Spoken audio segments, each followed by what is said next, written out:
হারামজাদা ওয়াকার রাওয়া ক্লাবে গিয়ে আবার আঙ্গুল দেখিয়েছে। আমি দেশপ্রেম দেখিয়েছি, ধৈর্য দেখিয়েছি। পরিশেষে এই হারামজাদা আর্মি নিয়ে কেন জনগণের পক্ষে দাঁড়ানোর এই ভূমিকায় দাঁড়িয়েছিল সত্যি বেরিয়ে এসছে। বসিয়ে হাইকোর্টে বসিয়ে ক্যান্টনমেন্টের ওয়াকারের অফিসের পাশে বসিয়ে যেভাবে নিয়ন্ত্রণ করা হয়েছে, ক্যান্টনমেন্টে একজন অফিসার স্বাধীনভাবে কথা বলতে পারে না। যে কোনো একজন লেফটেন্যান্ট জেনারেল আমাকে বলেছে, ভাই অফিসে যাই, আতঙ্কে থাকি, কারণ আমার কানের পাশে লোকজন দাঁড়িয়ে আছে। ভারতীয়রা না, ভারতের নিযুক্ত বাংলাদেশি কুত্তার বাচ্চা বেতন নিয়ে, রয়ের বেতন নিয়ে ওখানে দাঁড়াই আছে। একজন লেফটেন্যান্ট জেনারেল কি সিদ্ধান্ত নেয়?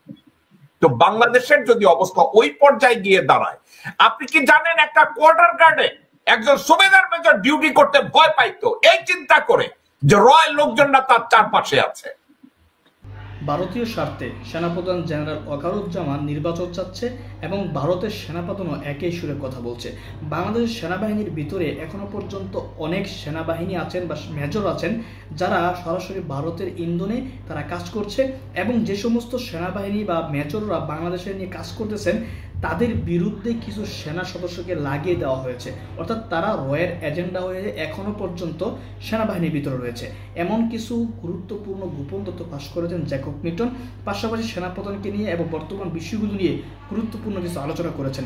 আলোচনা শুনলে বুঝতে পারবেন সেনাবাহিনীর ভিতরে এখনো পর্যন্ত ভারতীয় এজেন্ডারা তাদের কাজ করে যাচ্ছে। এই হারামজাদা ওয়াকার রাওয়া ক্লাবে গিয়ে আবার আঙ্গুল দেখিয়েছে। আমি দেশপ্রেম দেখিয়েছি, ধৈর্য দেখিয়েছি। পরিশেষে এই হারামজাদা আর্মি নিয়ে কেন জনগণের পক্ষে দাঁড়ানোর এই ভূমিকায় দাঁড়িয়েছিল সত্যি বেরিয়ে এসছে। থলের বিড়াল বেরিয়ে এসছে। আজকের এটা নিয়ে আমি কথা বলবো। আরো একটা সাবজেক্ট নিয়ে কথা বলবো। কথা নেই বার্তা নেই, হঠাৎ করে হিজবুত তাহরির নামের একটা সংগঠন বায়তুল মোকাররমে এসে দাঁড়িয়েছে। তারা এখন ইসলামিক খেলাফত চায় বাংলাদেশে। এখন এরা কি ইসলামিক খেলাফত চায় না রাম রাজ্য কায়েম করতে চায় বাংলাদেশে? এটা নিয়ে আমি কথা বলবো। এবং আরো একটা বিষয় নিয়ে কথা বলবো। ভারতীয় সেনাবাহিনীর প্রধান উপেন্দ্র দ্বিবেদী হঠাৎ করে আপত্তিজনকভাবে বাংলাদেশে তাদের চাকর জেনারেল ওয়াকারুজ্জামান এই হারামজাদা প্রসঙ্গে বলছে ভারতীয় সেনাবাহিনী আর বাংলাদেশি সেনাবাহিনীর সাথে যেন লকালকি সম্পর্ক। এটা নিয়ে আজকের কথা বলবো। আরো একটা বিষয় নিয়ে কথা বলবো। ভারতে যেমন মৌলবাদী বিজেপি সত্য মিথ্যার তাল মিলিয়ে ভারতকে পৃথিবীর বুকে একটা উন্মাসিক রাষ্ট্র বানিয়েছে এবং বানানোর পায়তারা করছে, ঠিক তেমনি ভারত চেষ্টা করছে বাংলাদেশে যেখানে মৌলবাদ নাই তারপরেও জোর করে মৌলবাদ ঢুকিয়ে তারা চেষ্টা করছে এখানে যেন তারা একটা রাম রাজ্য প্রতিষ্ঠা করতে পারে। এবং তার সহায়ক বাংলাদেশ আওয়ামী লীগ এবং নারায়ণ চন্দ্র পালের বংশধর মুজিব শেখের কুত্তি মেয়ে হাসিনা শেখ এবং রেহানা শেখ ভারতে বসে যারা এখন উলুধ্বনি দেয় এবং ওই উলুধ্বনির সুর ধরে ক্যান্টনমেন্টে বসে ওয়াকারুজ্জামানের বউ আর ওয়াকারুজ্জামান। দর্শকবৃন্দ, আরো একটা বিষয় নিয়ে কথা বলবো। ধর্মীয় সম্প্রীতি। সারা জীবন এই চিন্তা করি নাই কে মুসলমান কে হিন্দু। সারা জীবন এই চিন্তা করেছি আমার প্রতিবেশী যে হিন্দু ভাই সে আমার ভাই, সে আমার ভালো প্রতিবেশী, তার প্রতি আমার দায়িত্ব রয়েছে, আমি ওই দায়িত্ব পালন করব। সারা জীবন এভাবেই চিন্তা করে বড় হয়েছি। সারা জীবন এই চিন্তা করে বড় হয়েছি যে মুসলমানদের এরিয়ায় যদি হিন্দুরা নিরাপদ না থাকে তাইলে আমি খাঁটি মুসলমান না। অন্য ধর্মাবলম্বীরা যদি আমার এরিয়ায় স্বাধীনভাবে ধর্মচর্চা করতে না পারে, স্বাধীনভাবে তার ধর্মকে উপলব্ধি করতে না পারে, সেক্ষেত্রে আমিও ধার্মিক না। কিন্তু আজকের আমাদের সমাজে এমন ভাবে এমন কিছু নগ্ন ভাবে ছড়াচ্ছে কেন যেন মনে হচ্ছে আমরা হারিয়ে যাচ্ছি সভ্যতার প্রান্তর থেকে, আমরা হারিয়ে ঢুকে গিয়েছি এক অসভ্যতার প্রান্তে, যেখানে সবাই শুধু আমার কাছ থেকে গালিগালাজ শুনতে চায় না, কিন্তু বাবাকে বেঁধে রেখে জমি ছিনিয়ে নেয়। আমার কাছ থেকে গালি শুনতে চায় না, মাকে খেতে দিচ্ছে না। আমার কাছে গালি শুনতে চাচ্ছে না, সন্তানরা বাবাকে পিটিয়ে মেরে ফেলে। আমার কাছ থেকে গালি শুনতে চায় না, অথচ স্ত্রীকে জঘন্যভাবে ট্রিট করে আমাদের সমাজ। দর্শকবৃন্দ, আসুন কয়েকটা বিষয় নিয়ে কথা বলি। আজকের প্যানেলে খুবই ইন্টারেস্টিংলি বেশ কিছু লোকজন আছে, তাদের সাথে পরিচয় করিয়ে দেয়।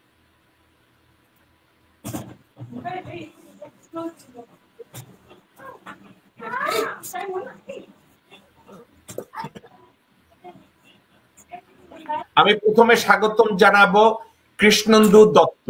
দাদা, আপনাকে স্বাগত জানাচ্ছি আমাদের আজকের শোতে। আপনি কেমন আছেন? আমি ভালো আছি, আশা করি আপনারাও সকলে ভালো আছেন। আজকে আমাদের কাছে একটু আনন্দের দিন। আজকে আমাদের দেশ চ্যাম্পিয়ন্স ট্রফি জিতেছে। আমরা সারা ভারত, আর যাই হোক না কেন, ধর্ম বর্ণ দলমত নির্বিশেষে ক্রিকেট পাগল।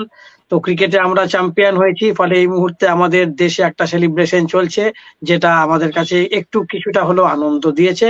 তবে ভালো আছি, সবাই ভালো থাকুন। ওকে, good for you, good for all of the Indian. I'm happy for you guys. Doctor S M Nowsher Ali, আপনাকে স্বাগত জানাচ্ছি। নওশর ভাই, আপনি যদি ক্যামেরাটার মধ্যে আসেন, আপনি কেন যেন মনে হচ্ছে এক পেশে হয়ে গেছেন। আর একটু বাইরে যান আপনি, প্লিজ।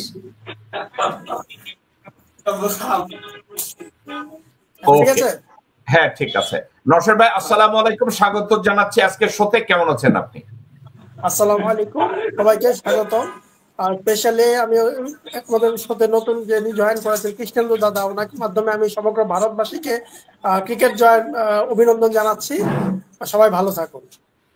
ওকে, স্বাগত জানাচ্ছি অ্যাডভোকেট কাজী আব্দুল আল মামুন প্যারিস থেকে।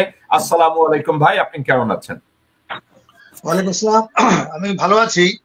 তবে একটু কথা না বললেই হয়, এই যে আমাদের বাংলাদেশে এই যে ফুটবল আর এই ক্রিকেটের যে পুরা জাতিকে ব্যস্ত রাখছে, এখানে এখন অলরেডি ফ্রান্সে বলা শুরু, এটা এক ধরনের ড্রাগ। যে নাকি ক্ষুধার্ত, তার কাছে কে জিতলো কে হারলো, যে অসুস্থ ক্যান্সার রোগী, তার কাছে এই আনন্দ না। কাজে আমি এটাও মনে করতেছি আজকে সমগ্র ভারতের অধিকাংশ লোক হইলো ক্ষুধার্ত, বাংলাদেশেও তাই।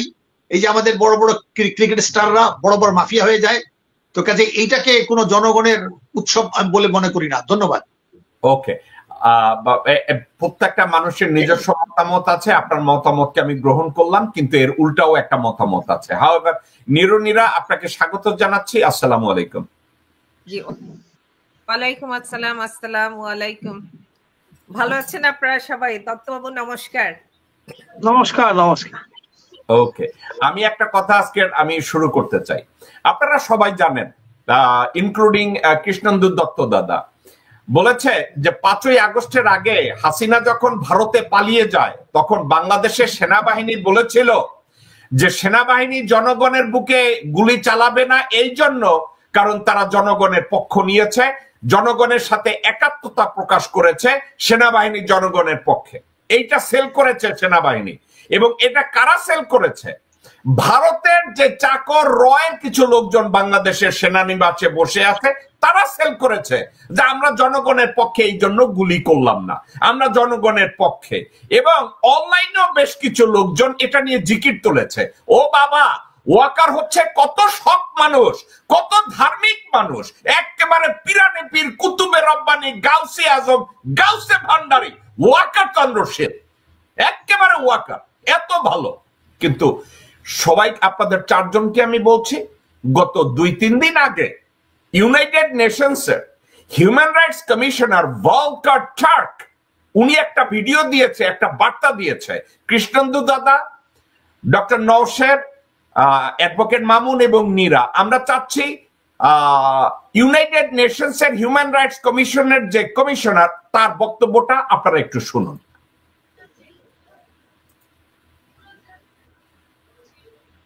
Well, I can give you examples where it is taken seriously. I'll give you the example of Bangladesh last year. During July, August, you know, there were massive demonstrations of students. They had enough of the previous government under Sheikh Hasina. There was massive repression happening. The big hope for them was actually our voice, was my voice, was also what we were able to do. And we put the spotlight on the situation. And we actually gave the warning to the army that if they get involved, it means that they may not be able to be a troop contributing country anymore. As a result, we saw changes. When Mohammed Yunus took over as the new chief advisor of the interim administration, he asked me immediately, can you send us a fact-finding mission to put the spotlight on the situation and to investigate what was happening, which is what we did. And it actually helped. I was in Bangladesh last year. The students were so grateful for us taking a stand and for us speaking out and for supporting them. Krishnendu দাদা, আপনি শুনেছেন, এর অর্থ দর্শকবৃন্দ বাংলায় translation করা আছে। উনি বলেছে, আর্মিকে সরাসরি বলেছে যে তোমরা যদি জনগণের বুকে গুলি চালাও এবং হাসিনার পক্ষ নাও, তাইলে জাতিসংঘের শান্তি মিশন থেকে তোমাদেরকে বাদ দেওয়া হবে। বাংলাদেশের সেনাবাহিনীর জুনিয়র লেভেলে, মিড লেভেলে, আপার লেভেলে সবাই বুঝেছে আমাদের পাতলুন খুলে গেছে, আমাদের ল্যাঙ্গট চলে যাবে, হারিয়ে যাবে। আমাদের ল্যাঙ্গট যদি হারিয়ে যায় তাইলে ওয়াকারুজ্জামানের আর সেনাপ্রধান থাকার কোনো সম্ভাবনা নাই। ওয়াকারুজ্জামান বাধ্য হয়েছে, মেরি কুত্তা বাধ্য হয়েছে, মাথায় একটা ঘোমটা দিয়ে বলেছে এবার আমি জনগণের পক্ষে। 2 দিন আগে এই ওয়াকার জনগণের বুকে গুলি চালিয়েছে। 2 দিন আগে এই ওয়াকার তার অফিস থেকে 1 মাইল দূরে আয়না ঘর মেইনটেইন করেছে। কয়েক বছর আগে বিডিআর পিলখানার সামনে দাঁড়িয়ে 17 বেঙ্গলের সিও হিসাবে মীর জাফরের ভূমিকা পালন করেছে, যেখানে 57 জন মিলিটারি অফিসারকে খুন করা হয়েছে। ওকে, তো আজকে ভলকার টার্ক সরাসরি বলেছে, সে ওয়ার্নিং দিয়েছে মিলিটারিকে। এবং এই Volker টার্ক United Nations human rights কমিশনের চেয়ারম্যানের এই থ্রেটের মুখে ওয়াকার বাধ্য হয়েছে তার মিলিটারি নিয়ে ব্যাকট্র্যাক করতে, হাসিনাকে বাদ দিয়ে, ভারতকে বাদ দিয়ে বাংলাদেশের জনগণের পক্ষে দাঁড়াতে সে বাধ্য হয়েছে।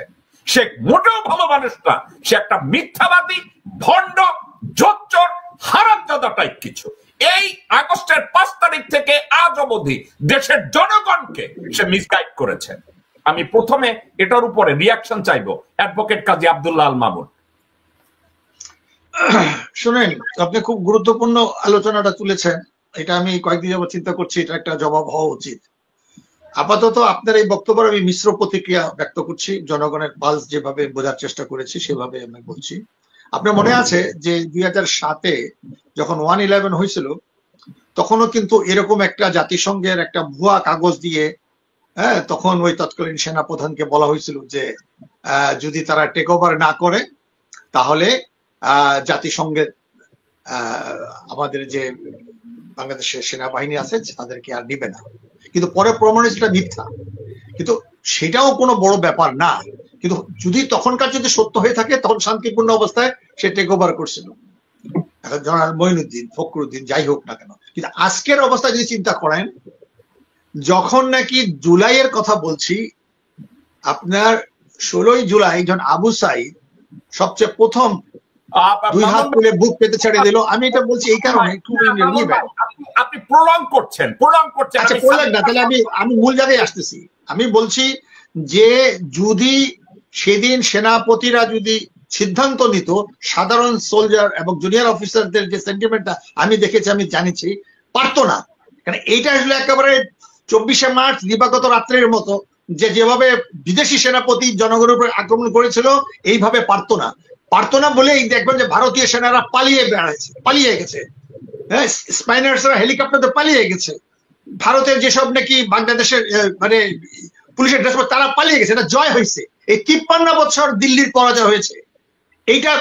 এইটাকে আড়াল করা যাবে না। হ্যাঁ, উনি জাতিসংঘ যেটা বলেছে এটা একটা অন্যতম হতে পারে, কিন্তু প্রধান দিক, প্রত্যেকটা জিনিসের মধ্যে প্রধান দিক থাকে, গৌণ দিক। প্রধান দিক হলো যে জনগণের চাপের মুখে, জনগণের ভিতের মুখে সৈন্যদের তারা অস্বীকার করছে, এটা হলো প্রধান। তবে হ্যাঁ, এইটাও কাজে লেগেছে, আমি দুইটাই বলবো। ধন্যবাদ।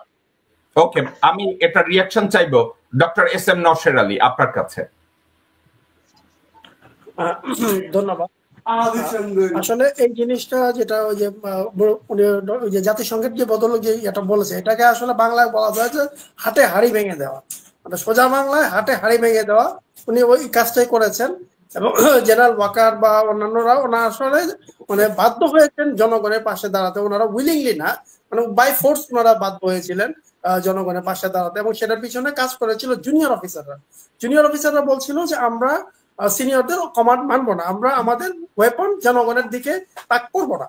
এটা তারা প্রথম আগস্টের প্রথম থেকেই তারা এটা বলে আসছিলেন। আর ওদিক থেকে যে সেনা প্রধান ওনারা কিন্তু যে জুলাইয়ের দিকে যে ম্যাসাকারটা হলো বা ওই যে বা পুলিশের সাথে কিন্তু আর্মিরাও কিন্তু রাস্তায় ছিল, এবং আর্মিরাও কিন্তু অনেক মানুষকে মেরেছে, এবং তাদের বডি থেকে যে বুলেট এসছে, বুলেটের মধ্যে কিন্তু সেটা আর্মির ছাপ ছিল। তারা কোনোভাবেই তাদের দায় এড়াতে পারবে না যে তারা জনগণের উপর গুলি চালায়নি। এটা দায় তারা কোনোভাবে এড়াতে পারবে না, কারণ সেগুলো তো ডকুমেন্ট হিসেবে আছে। অনেকে ফরেন্সিক রিপোর্টে কিন্তু এটা আছে, ব্যালিস্টিক রিপোর্টেও এটা আছে। তারপর যে জাতিসংঘের যে হেলিকপ্টার তারা ব্যবহার করেছে সেটা তো ভিডিও আছে। আমার মনে আছে যে জুলাইয়ের শেষের দিকে যখন আমি পেশেন্ট দেখতেছিলাম, তখন এক আওয়ামী লীগের ভদ্রলোক উনি এসেছিলেন আমার পেশেন্ট হিসেবে। তো উনি বলতেছিলেন যে আমরা কখনো দেখি নাই যে হেলিকপ্টার থেকে এইভাবে গুলি করে, এইভাবে গুলি করে। আমি তো লজ্জায় পড়ে গেছি যে আমি আওয়ামী লীগ করি, আমি তো এখন আর আওয়ামী লীগকে সাপোর্ট করবো না। উনি মানে আওয়ামী লীগ মানে উনি নেতা করছেন না, উনি মোটামুটি মানে কোর সাপোর্টার ছিলেন, কিন্তু উনি বলছেন যে আমি তো এটাকে সাপোর্ট করি না। উনি তখন আমাকে এটা বলেছিলেন। তো এই জাতিসংঘের যে রিপোর্টটা, এটা আমি মনে করি যে একটা সময়োপযোগী রিপোর্ট, এবং এই রিপোর্টের আলোকে আমি মনে করি বর্তমান সরকারকে অ্যাকশন নেওয়া উচিত। ধন্যবাদ। ওকে, দাদা এবার আপনার কাছে যাব। ওয়াকারুজ্জামান বলেছিল তখন, এবং তার আশেপাশের লোকজনরা বলেছিল, এবং ইন্ডিয়ান পররাষ্ট্র সচিব বলেছিল যে আর্মি নিজেদেরকে রেস্ট্রেইন করেছে, আর্মি দেশপ্রেমিক বাংলাদেশ আর্মি, এই জন্য তারা জনগণের বুকে গুলি চালায় নাই। কিন্তু টোটাল কথাটা ছিল মিথ্যা কথা। কারণ কি, আর্মি বিদেশি পয়সা পেয়েছে। ওই যে জাতিসংঘের শান্তি মিশন আছে না দাদা, ওই শান্তি মিশনে তারা মিলিয়ন মিলিয়ন ডলার কামায়। জেনারেলরা, ব্রিগেডিয়ার জেনারেলরা, major, colonel, brigadier million million dollar কামায়। ইভেন দেন একজন হাবিলদার এবং একজন সোলজার অনেক পয়সা কামায়। এখন জাতিসংঘ থেকে যদি বলে যে তোমরা জনগণের বুকে গুলি চালাইলে শান্তিরক্ষী মিশন থেকে তোমাদের লেফট কেটে দেওয়া হবে, অর্থাৎ এই পয়সা তোমরা পাবা না, তখন ওয়াকারুজ্জামান দেখলো অবস্থা খারাপ। কারণ জুনিয়ররা কেউ মেনে নেবে না, মেজররা মেনে নেবে না, ক্যাপ্টেনরা মেনে নেবে না, সুবেদার মেজররা মেনে নেবে না। তখন এই ওয়াকারুজ্জামান বাধ্য হয়েছে ভারতের নির্দেশ অমান্য করতে, হাসিনার নির্দেশ অমান্য করতে। পরে দাঁড়াইয়া ছোট জগন্নাথের মতো বলছে ওকে ঠিক আছে আমি জনগণের পক্ষে। এতদিন আমরা বিষয়টা জানতাম না। এই বিষয়টা নিয়ে জাতিসংঘ মানবাধিকার কমিশনের যে কমিশনার ভলকার টার্ক এই কথাটা বলে নাই, কিন্তু এখন মাঠে হাড়ি ভাঙ্গা দিচ্ছে যে আসলে বাংলাদেশের সেনাবাহিনীর দেশপ্রেমের জন্য না, এই টাকা পাবে না এবং জাতিসংঘ তাদেরকে বাদ দিয়ে দিবে, এই জন্য তারা জনগণের বুকে গুলি চালায় নাই। এই হিপোক্রেসিটাকে আপনি কিভাবে দেখেন কৃষ্ণেন্দু দত্ত? আমি প্রথমেই বলি, যেহেতু বিষয়টা বাংলাদেশ সরকারের বা বাংলাদেশের অভ্যন্তরীণ বিষয়, সেই জন্য একজন ভারতবাসী বা ভারতীয় হিসেবে আমি আমার যে মন্তব্যটা করব সেই মন্তব্যটা অবশ্যই ডিপ্লোম্যাটিক হবে, কারণ সরাসরি কোনো একটা আমি কোনো ডিগ্রি দিতে পারি না।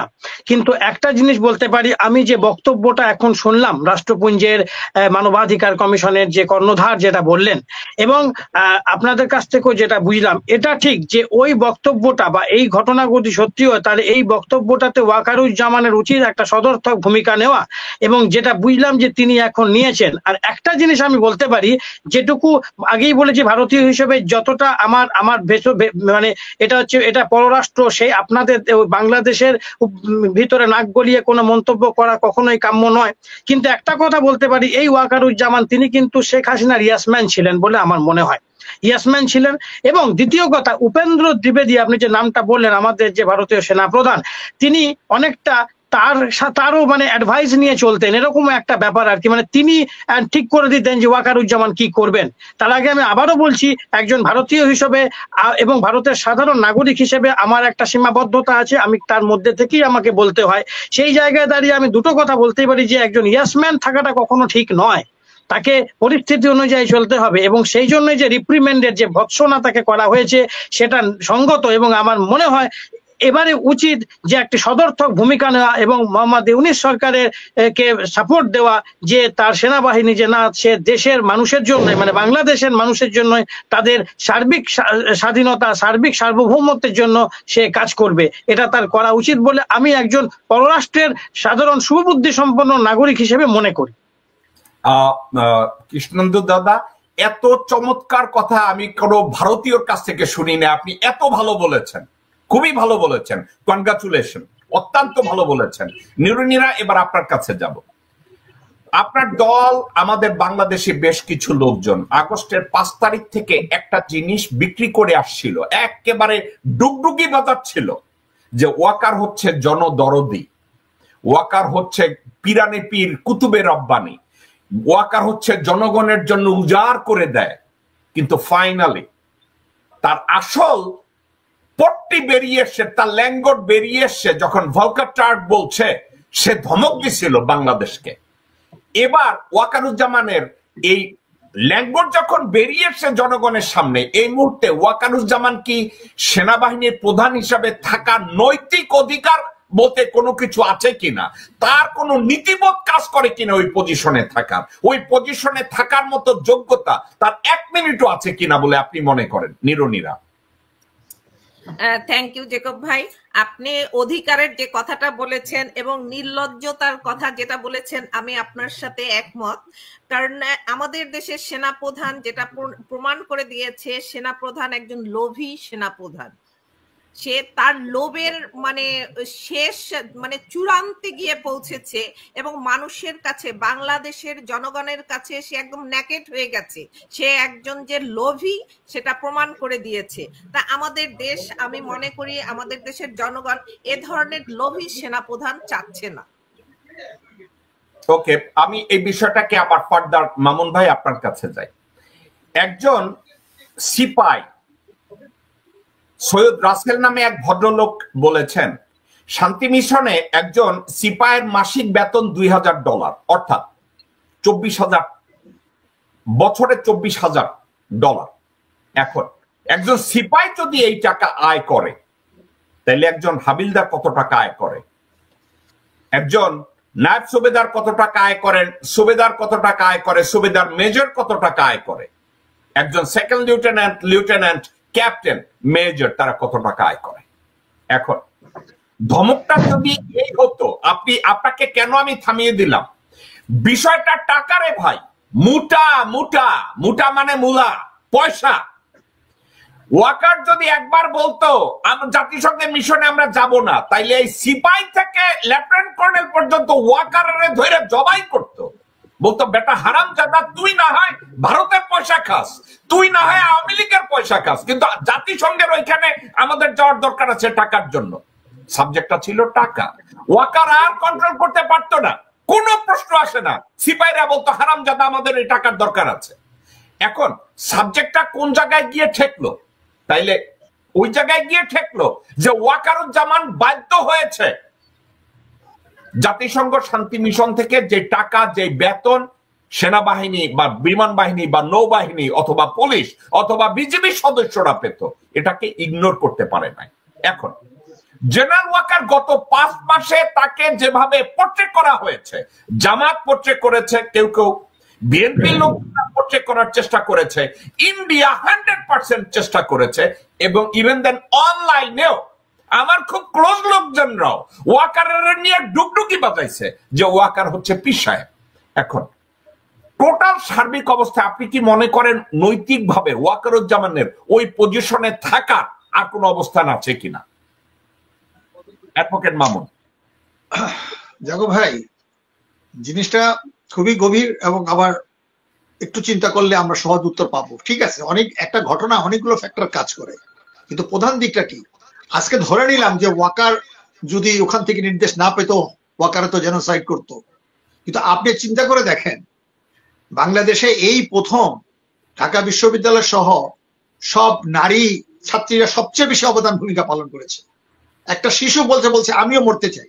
কাজে যখন নাকি প্রাইভেট ইউনিভার্সিটি থেকে শুরু করে সবাই চলে এসেছিল, আমার মনে হয় গুলি চালানো অর্ডার দিলেও তখনকার যে মানবতা জিনিসটা থাকে, আমি দেশপ্রেমিক সেনাবাহিনী ইন জেনারেল আমি তাদেরকে আন্ডারমাইন করছি না, কোনো দেশেরই করা উচিত না, কিন্তু তারা যেহেতু 90% কৃষক শ্রমিকের সন্তানরা হলে সিপাহী হয়, তাদেরও যখন এই মানবতা জাগে, এই যে আপনি মনে করেন যে রিক্সা চালক মারা গেছে 25 জন, তারা হলো অ্যাম্বুলেন্সের দায়িত্ব পালন করেছে।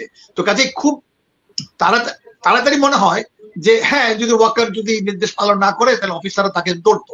তাহলে আরেকটা জিনিস পরিষ্কার হয়ে আসলো, তো এই সেনাবাহিনী আমাদের দরকার নাই।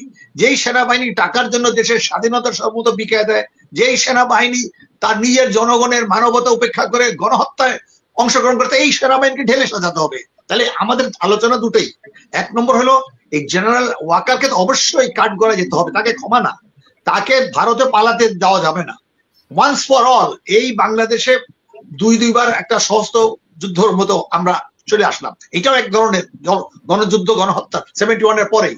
কাজেই যে 71-এ যে আকাঙ্ক্ষাটা ছিল, আমরা পিন্ডির থেকে দিল্লির শৃঙ্খলায় নতুন করে আবদ্ধ হয়েছি, সেই ক্ষোভটা 75-এর পরবর্তীতে আরো পরবর্তীতে আমরা দেখেছি, এরশাদ থেকে শুরু করে সমরসেনা ডিক্টেটর দেখেছি। আমার মনে হয় এটা একটা পর্যায়ে আমরা গণঅভ্যুত্থান উত্তর বিপ্লবী প্রক্রিয়ার মধ্যে দিয়ে যাচ্ছি, আরো সময় যাবে। কাজে জেনারেল ওয়াকার কেন, আগামীতে যদি ভারত যদি বাংলাদেশে সশরীরে অবস্থান করে, আমার মনে হয় আমাদের এই সেই 1757 যে বৃহৎ স্বাধীন সম্ভব বাংলা প্রতিষ্ঠা করব, যেখানে হিন্দু, মুসলিম, বৌদ্ধ, খ্রিস্টান সবাই মিলে আমরা বাঙালি ছিলাম। কাজে এইখানে বারবার ধর্মকেন্দ্রিক আমাদেরকে সামনে নিয়ে আসছে। ব্রিটিশরা চলে গেছে, হিন্দু মুসলমান ভাগ করে দিয়ে গেছে, তারপর কি বাঙালি মুসলমান আর পাঞ্জাব মুসলমান ভাগ করছে। কিন্তু ভারতবর্ষে যে সবচেয়ে বড় একটা ছিল যে নিম্নবর্ণের হিন্দুর সাথে ব্রাহ্মণবাদের যে সংখ্যা ছিল, সেটাকে আড়াল করার চেষ্টা করেছে। কাজেই বাংলাদেশও চায় এইখানে যদি ধর্মান্ধ জঙ্গি তৈরি করে, একটা জঙ্গি তৈরি করতে পারলে ওই ভারতের সাধারণ জনগণ বোকা বানাতে পারে। এই দেখো দেখো দেখো এইখানে মুসলমানরা জঙ্গি হয়ে যাচ্ছে। কাজেই ভারতবর্ষে কোনো মুসলমান যাতে না থাকে, মুসলমান মানেই জঙ্গি, মুসলিম মানেই টেরোরিস্ট, এইটা হতে পারে না। সোভিয়েত ইউনিয়নের পরিবর্তন পরে তারা কমিউনিস্টের পরে একটা শত্রু বানাইলো, সেই হলো মুসলিম। কাজেই এখানে আফগানিস্তানে আমরা দেখেছি। কাজেই আবার মধ্যযুগে ধর্মযুদ্ধ নিয়ে হানাহানি কত শতাব্দী চলবে সেটা আমরা দেখতে চাই না। তবে এটা ঠিক, মানুষ এখন অনেক সচেতন হয়েছে। ওয়াকার কেন, আরো অন্যান্য যারা নাকি চুরি করেছে, মিলিয়ন মিলিয়ন ডলার পেয়েছে, সর্বশেষ $29 মিলিয়ন যে পেয়েছে। আজকে আমি আশা করবো জ্যাকব মিল্টন উনি বলবেন যে গত সপ্তাহে বলছেন যে বাংলাদেশ থেকে মানা করছিল, এটা নিয়ে একটু যদি আমাদের আলোকপাত করেন যে বাংলাদেশের সেনাপতিও কি $29 মিলিয়ন থেকে গণতন্ত্র পুনরুদ্ধার করার জন্য কত টাকা পেয়েছেন। তবে এটা সত্য যে আজকে আমাদের ভারতবর্ষের যে বিশেষ করে আমাদের প্রতিবেশী যেসব স্টেটস গুলো আছে, পশ্চিম বাংলা, ত্রিপুরা, তারাও বাংলাদেশের জনগণের সাথে সংহতি প্রকাশ করছে, তারাও দিল্লির নিপীড়ন সহ্য করবে না। ধন্যবাদ। ওকে, ডক্টর নওশাদ আলী, আমি আপনাকে একটা কথা আমি জিজ্ঞাসা করি। মামুন ভাই কথাটা কিন্তু ইলজিক্যাল না। জনগণের বুকে গুলি, এত মানুষকে মারা, সেনাবাহিনী এত মানুষকে মেরে তারপরে হাসিনাকে ক্ষমতায় রাখতো, এটা নিয়ে উনি বলেছেন সেনাবাহিনী রিভোল্ট করতো। কারণ সেনাবাহিনীর লোয়ার র্যাঙ্কের যারা আছে, মেজর, লেফটেন্যান্ট কর্নেল, এরা হয়তো মেনে নিত না যে না, জনগণের বুকে গুলি চালাবো না। কিন্তু একটা কথা আপনাকে বলি, গত 17 বছর ডিজিএফআই হেডকোয়ার্টারে র বসিয়ে, সুপ্রিম কোর্টে র বসিয়ে, হাইকোর্টে র বসিয়ে, ক্যান্টনমেন্টের ওয়াকারের অফিসের পাশে র বসিয়ে যেভাবে নিয়ন্ত্রণ করা হয়েছে, ক্যান্টনমেন্টে একজন অফিসার স্বাধীনভাবে কথা বলতে পারে নাই। যে কোনো একজন লেফটেন্যান্ট জেনারেল আমাকে বলেছে, ভাই অফিসে যাই, আতঙ্কে থাকি, কারণ আমার কানের পাশে লোকজন দাঁড়িয়ে আছে। ভারতীয়রা না, ভারতের নিযুক্ত বাংলাদেশি কুত্তার বাচ্চা বেতন নিয়ে, রয়ের বেতন নিয়ে ওখানে দাঁড়াই আছে। একজন লেফটেন্যান্ট জেনারেল কি সিদ্ধান্ত নেয়? তো বাংলাদেশের যদি অবস্থা ওই পর্যায়ে গিয়ে দাঁড়ায়, আপনি কি জানেন একটা কোয়ার্টার গার্ডে একজন সুবেদার মেজর ডিউটি করতে ভয় পাইতো এই চিন্তা করে যে রয়ের লোকজনরা তার চারপাশে আছে। এখন আমার কেন যেন মনে হয় কাশ্মীরের মতো গণহত্যা চালিয়ে, কেন যেন মনে হয় গুজরাটের মতো গণহত্যা চালিয়ে হাসিনাকে তারপরেও ক্ষমতায় রাখতো ওয়াকার। এটা আমি বিশ্বাস করি। কিন্তু আর্মিকে তো সন্তুষ্ট রাখতে হবে, ওই গণহত্যা চালাতে গেলে আর্মিকে সন্তুষ্ট রাখতে হবে কিভাবে? পয়সা দিয়ে। এই পয়সাটা কোথা থেকে আসছিল? জাতিসংঘ থেকে। এবং জাতিসংঘ মাঠে হাড়ি ভেঙে দিয়েছে, বলছে আমি তোমাকে ধমক দিয়েছিলাম এই জন্য তুমি ভালো হইছো। এখন আপনি মামুন ভাইয়ের কথাটাকে এবং আমার কথাটাকে আপনি কিভাবে মূল্যায়ন করেন doctor S M Nowsher Ali? জি, না আপনাদের দুজনের কথাই সঠিক, দুজনের কথাই তথ্যবহুল এবং আপনাদের কথার সাথে আমি একমত। এটার সাথে আমি কিছুটা জিনিস যোগ করতে চাই, কারণ আপনারা তো ওই সময় বাংলাদেশে ছিলেন না, আমরা তো বাংলাদেশে ছিলাম, আমরা দেখেছি জিনিসটা। কারণ ওই সময় রাস্তার মধ্যে যে পরিমাণ মানুষ ছিল, হাসিনা যদি তাদেরকে বলতো যে তোমরা এদের উপর গুলি চালাও, কয়জনকে মারা হইতো? মারতে পারতো। ধরেন ওই সময় রাস্তার মধ্যে ছিল 20 লক্ষ মানুষ, মারলে না হয় আপনার কতজন মারতো? 10,000 মারতো, 20,000 মারতো। কিন্তু বাকি যে 19 লক্ষ 80,000 লোক ছিল, এই লোকগুলো তো তারা যদি ঢুকে যেত ক্যান্টনমেন্টে, তাহলে তো পুরো ম্যাসাকার হয়ে যেত, এদেরকে পুরো পিষে মারতো ওই অবস্থায়। এবং এইভাবে মানে কোনো মানে কমান্ডিং অফিসারই আসলে এটা চাইবে না যে এইভাবে কোনো অ্যাকশনে যেতে। আপনি ওই যেটা দেখেন না যে স্বরাষ্ট্রমন্ত্রীকে যে দেখাচ্ছিল যে একটাতে মারি একটাই মরে, বাকিটি থাকে, বাকিটি যায় না। তার মানে কি? তার মানে হচ্ছে যাকে মারা হচ্ছে বা যে যায়, বাকিরা কিন্তু ওই জায়গাতেই রয়ে গেছে, তারা কিন্তু পালাচ্ছে না, তারা কিন্তু সাহসের সাথে ওই জায়গার মধ্যে তারা অবস্থান করছে। কারণ তারা মনে করছে তাদের ভিতরে ওই সাহসটা ঢুকে গেছে, মারলে কয়জনকে মারবে, যে কজন মারবে ওই কজন মারা। কিন্তু আমরা তো যারা বেঁচে থাকবো তারা তো আমরা প্রোটেস্ট করবো, তারা তো আমরা লড়াই চালিয়ে যাবো। তাদের ভিতরে ওই সাহসটা চলে এসেছিল এবং ওই সময় সারা বাংলাদেশের মানুষ এক হয়ে গেছিল এবং সকলেই এখানে তাদেরকে সাপোর্ট দিয়েছিল। যারা পেরেছে তারা ফিজিক্যাল সাপোর্ট দিয়েছে, যারা পেরেছে তারা মানে মোরাল সাপোর্ট দিয়েছে। দেখা গেছে যে এক মা তার বাচ্চাকে নিয়ে রাস্তায় নেমে গেছে যে এই দেশকে করতে হবে, ফ্যাসিবাদ মুক্ত করতে হবে। এরকম বহু মানুষই কিন্তু ওই সময় রাস্তায় নেমে গেছিল।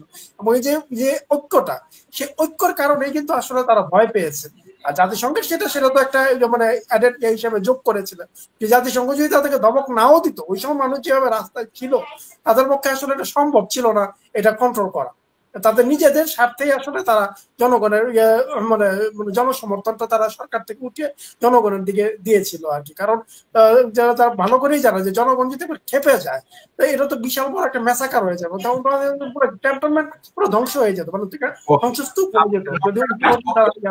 আমি আপনার সাথে একমত। এবার আমি যদি আপনাকে জিজ্ঞাসা করি, হাসিনা নিজে, আপনি অনেকগুলো অডিও ভিডিও লিক হয়েছে, সেখানে হাসিনা বলেছে আমি অলরেডি অর্ডার দিয়ে দিয়েছি ওপেন ফায়ার করার জন্য, যারা আসবে তাদেরকে জাস্ট গুলি করে দাও, তাদের উপরে মেরে ফেলো। আমি আপনার সাথে একমত। 20 লক্ষ মানুষের ভিতরে 20 লক্ষ মানুষকে তো আর ম্যাসাকার করতো না কেউ, সত্যি কথা। কিন্তু পরিস্থিতিটা কোথায় গিয়ে দাঁড়াতো, আমি আপনাদের দুইজনের সাথে একমত। কিন্তু আমার কথাটা হচ্ছে, এটা করা যদি সম্ভব নাও হতো, গত আগস্টের 5 তারিখ থেকে আজ অবধি আমাদের আজকের পয়েন্টটা কি? আগস্টের 5 তারিখ থেকে আজ অবধি ওয়াকারকে যেভাবে গ্লোরিফাই করা হয়েছে, যে ওয়াকার একেবারে জনগণের জন্য গুলি করে নাই, ওয়াকার সে ইমানদার মানুষ, সে নামাজে ইমামতি করে, সে জনগণের জন্য দুর্বল, জনগণের সেবায় নিয়োজিত, এই যেভাবে তাকে পোর্ট্রেট করা হয়েছে, এটা কি সে ভণ্ডামি না আপনার মনে হয়? মানে কে পারতো আর কে পারতো না এটা আলাদা ব্যাপার। কিন্তু আজকের ওয়াকার হয়তো জনগণকে গুলি চালাতে পারতো না, মারতো না, কিন্তু ওয়াকার দুইটা কারণে ভয় পেয়েছে। এক কারণ ছিল যে সেনাবাহিনীর কাছে থেকে মুখ থেকে যদি আমি পয়সাটা বন্ধ করে দেই, জাতিসংঘের পয়সাটা, একদিকে পয়সা বন্ধ আর একদিকে বলবো জনগণের মারো, এই দুইটা সম্ভব না, একত্রে দুইটা সম্ভব না। তাইলে ওয়াকার যে ভালো মানুষ না, এর চেয়ে আর বড় প্রমাণ লাগে যে সে অবস্থা খারাপ দেখে মাথায় টুপি দিছে, আর অবস্থা ভালো দেখলে পুটকিতে আঙ্গুল দিত।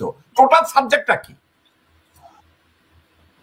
এটাকে অনেকটা ওই যে ফেরাউনের অবস্থার মতো বলা যায়। যখন ওই যে মুসা নবীকে যখন তারা করলো, তারা করার পরে যখন সে ওই মুসা নবী যখন পার হয়ে গেল আর সমুদ্র চারপাশ থেকে যখন আপনার পানি আসা শুরু করলো, তখন সে বলছিল যে আমি ঈমান আনলাম। হ্যাঁ, তখন আল্লাহ বললো যে না, তোমার এখন আর ইমান নিয়ে আনলে আর কোনো কাজ হবে না, তোমার মরতে হবে এবং তোমার লাশটা আমি প্রিজার্ভ করে রাখবো।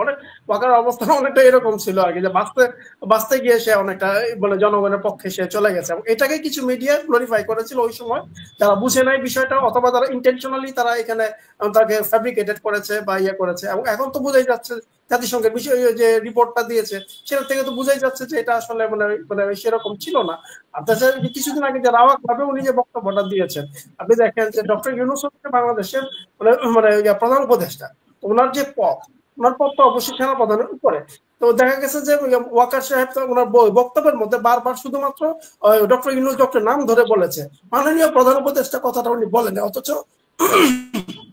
প্রোটোকল অনুযায়ী উনি কিন্তু মাননীয় প্রধান উপদেষ্টা বলতে বাধ্য, কিন্তু উনি সেটা বলেন না। এটা কিন্তু এক ধরনের উদ্যোক্ত এবং এটা কিন্তু মানে কি বলা যায়, এটা মানে অশিষ্টাচার। হ্যাঁ, সেক্ষেত্রে আমরা বলতে পারি এটা সেনাবাহিনী শৃঙ্খলার পরিপন্থী। হ্যাঁ, সেটা বলা যায়, সেটাও বলা যায়। কারণ আপনি আপনার সুপিরিয়র কমান্ডকে আপনাকে সম্মান দিতেই হবে, এটা আপনার পার্ট অফ ডিউটি। আপনি যখন সেটা না করবেন তার মানে তো বুঝেই যাচ্ছে আপনার আনুগত্যটা কোন জায়গায়। ওকে কৃষ্ণেন্দু দাদা, আমি আপনার প্রতি সম্মান জানিয়ে বলছি, আপনি বলছেন বাংলাদেশের বিষয়ে কথা বলবেন না, তাইলে একটু ডিফারেন্ট ওয়েতে হয়, ডিপ্লোম্যাটিক ওয়েতে হয়, কিন্তু সবকিছু মিলিয়ে আপনি কিন্তু একজন সাংবাদিক উইদাউট বর্ডার। পৃথিবীর যে কোনো জায়গায় যদি অনৈতিক কাজ হয়, এটাকে একজন সাংবাদিক জনগণের সামনে বলে, রিডার্সদের জন্য বলে, ভিউয়ার্সদের জন্য বলে যেটা অন্যায় ছিল, এটা অনৈতিক ছিল। ওয়াকারের সার্বিক কর্মকাণ্ড নিয়ে এতক্ষণ অ্যাডভোকেট কাজী আব্দুল্লাহ আল মামুন এবং ডক্টর নওশের আলী এবং নীরা যা বলছে, আমি এই বিষয়টাকে চেঞ্জ করব, যার জন্য আপনার কাছ থেকে একটা মতামত জানতে চাচ্ছি। একটা দেশের সেনা প্রধান সে জনগণের দিক দেখে নাই, সে শুধু দেখেছে হাসিনার স্বার্থ, সে শুধু দেখেছে নারায়ণ চন্দ্র পালের বংশধর মুজিব শেখের স্বার্থ, তার পরিবারের স্বার্থ, আওয়ামী লীগদের সদস্যদের স্বার্থ। সে এখনো সেনাপ্রধান হিসাবে বসে আছে ওখানে। নৈতিকভাবে আপনার দৃষ্টিতে একজন সাংবাদিক হিসাবে তার অবস্থানটাকে আপনার কি মনে হয়? হ্যাঁ, আপনি যখন আমাকে এইভাবে যখন ব্যাপারটা বলছেন যে একজন সাংবাদিক হিসেবে, সাংবাদিক উইদাউট বর্ডার, দেখুন একটা কথা আমি যেটা বললাম আগে, যেটা বলেছিলাম যে একজন ভারতীয় হিসেবে আমি যদি কোনো অভ্যন্তরীণ বিষয়ে মন্তব্য করি, সেটা আপনাদের দেশের যারা মানুষ তারা সেটাকে ভালোভাবে নাও নিতে পারেন বিভিন্নভাবে, কারণ এটা আমার একটা ইখতিয়ার থাকে সেই হিসেবে। কিন্তু যদি আমি একজন সাংবাদিক হিসেবে দেখি, তাহলে আমি অবশ্যই বলবো যে বর্তমান সেনাপ্রধান ওয়াকারুজ্জামান সাহেবের সম্বন্ধে যা আমরা শুনেছি বা জেনেছি সেটা অত্যন্ত নিন্দনীয়, এবং তাকে অবিলম্বে, আমার যেটা মনে হয় সেই দেশের যে মোহাম্মদ ইউনূসের নেতৃত্বাধীন যে অন্তর্বর্তীকালীন সরকার, তারা অবিলম্বে যদি তাকে সরিয়ে কোনো নতুন মুখ নিয়ে আসেন, তবেই আমার মনে হয় সেটা ভালো হবে। কারণ উনি যদি মানে ওনাকেও যদি দায়িত্বে রেখে দেওয়া হয়, তাহলে কিন্তু খুব একটা ভালো বার্তা যাবে না। কারণ ওনার যে মানসিকতায় যে কোনো পরিবর্তন আদপেই এসছে কিনা বা আসবে কিনা, সেটা তো একটা প্রশ্নের বিষয়। কারণ যা শুনলাম তাতে মনে হয় যে উনি একজন, এক কথায় বলতে গেলে তার দেশের প্রতি উনি বিশ্বাসঘাতকতাই করছেন। বা যেভাবে গুলি চালানোর বিষয়টা, শেখ হাসিনার, আমি আগেই বলেছি উনি শেখ হাসিনার ইয়াসম্যান ছিলেন। তো সেক্ষেত্রে তারপরও তার সেই যেটা বলে ব্লাডটা, মানে সেই রক্তের মধ্যে সেই ভাবনাটা রয়ে গেছে, এবং সেটা থেকে সরাতে গেলে তাকে আলটিমেটলি তাকে সরাতে হবে। তাকে না সরালে, ভালো অন্য মুখ না নিয়ে এলে, আমার মনে হয় না আপনারা যেটা চাইছেন একজন সেনাপ্রধানের, একটা দেশের সেনাপ্রধানের যে ভূমিকা হওয়া উচিত, যে সদর্থক ভূমিকা হওয়া উচিত, সেইটা পাওয়া যাবে না যদি না ওনাকে অবিলম্বে সরানো যায়। আপনাকে একটা কথা বলবো কৃষ্ণেন্দু দাদা, গত 10 ঘন্টা আগে বা 11 ঘন্টা আগে ভারতের সেনাপ্রধান উপেন্দ্র দ্বিবেদী একটা কথা বলছে। আপনি নিজে চিন্তা করে দেখেন, আপনি একজন সাংবাদিক, একটা পত্রিকার সম্পাদক, আপনি ক্যালকাটায় থাকেন, আপনার ভিতরে একটা শিষ্টাচার কাজ করেছে। আপনি বলেছেন যে অন্য দেশের আভ্যন্তরীণ বিষয়ে আমার কথা বলতে যাওয়াটা ঠিক হবে না, আপনার ভিতরে এই শিষ্টাচারটা কাজ করেছে। কিন্তু ভারতের সেনাপ্রধান গতকালকের বলেছে, এখন থেকে 11 ঘন্টা আগে, যে বাংলাদেশের সাথে আমাদের সম্পর্কটা ভালো হবে যদি এই সরকারের পরিবর্তন হয়। অর্থাৎ উনি মুখ দিয়ে ডক্টর মোহাম্মদ ইউনূসের মতো এত জনপ্রিয় একটা সরকারকে টোক্কা মেরে ফেলে দিতে চাচ্ছে। ভারতীয় সেনাপ্রধান বলে বসলেন যে অন্য একটা সরকার আসলে তার সাথে ভারতের ভারতের সম্পর্ক নরমাল হবে। এবং আরেকটা কথা দাদা আপনাকে আমি বলি, আপনি অবাক হবেন, ভারতের সেনাপ্রধান বলেছে Bangla military relation between Bangladesh and India are very strong, and the militaries of both countries regularly exchange notes. এর অর্থ কি জানেন? দ্বিবেদী হচ্ছে ওয়াকারের বস, দ্বিবেদীর কাছ থেকে তিনি অর্ডার নেন। তো দ্বিবেদী হচ্ছে ভারতীয় সেনাবাহিনীর প্রধান, আর ওয়াকারুজ্জামান হচ্ছে বাংলাদেশি সেনাবাহিনীর প্রধান। এখন এক্সচেঞ্জ নোটস, হাসিনা ক্ষমতায় যখন ছিল দাদা, ভারতীয় সেনাপ্রধান প্রতি 3 মাসে একবার বাংলাদেশে এসে দরবার করতেন সেনাবাহিনীকে নিয়ে। এর অর্থ বাংলাদেশের সেনাবাহিনী ছিল ভারতের অধীনস্থ।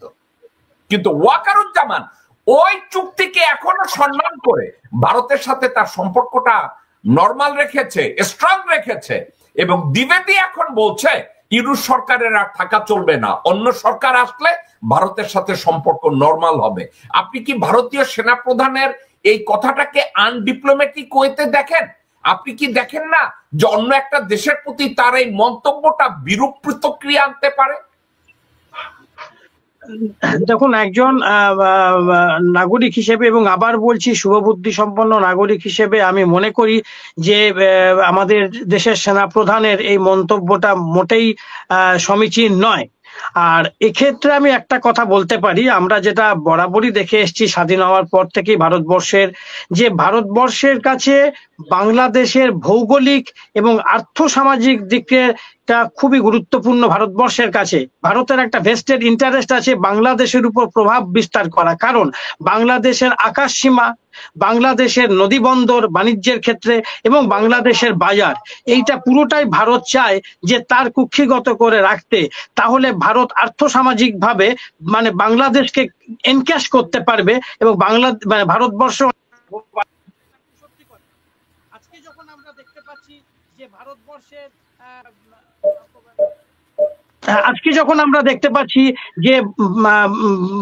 পাকিস্তানের কোন জাহাজ বাংলাদেশে নোঙ্গর করছে, আজকে যখন আমরা দেখতে পাচ্ছি পাকিস্তানের সাথে বাংলাদেশের রিলেশন একটু দাঁড়িয়েছে বা চীন যোগাযোগ করছে, তাতে ভারতবর্ষের অস্মিতার কারণ, সেটা ভারতবর্ষের উষ্মার কারণ একটাই, ভারতবর্ষ সবসময় যে আর্থসামাজিক দিক থেকে বাংলাদেশের থেকে একটা ভালো রেভিনিউ আর্ন করার একটা ব্যাপার থাকে, এবং যে কারণে আদানিকে বাংলাদেশে ইন্ট্রোডিউস করিয়েছিলেন বর্তমান শাসক দল, বিশেষ করে বর্তমান শাসক দল।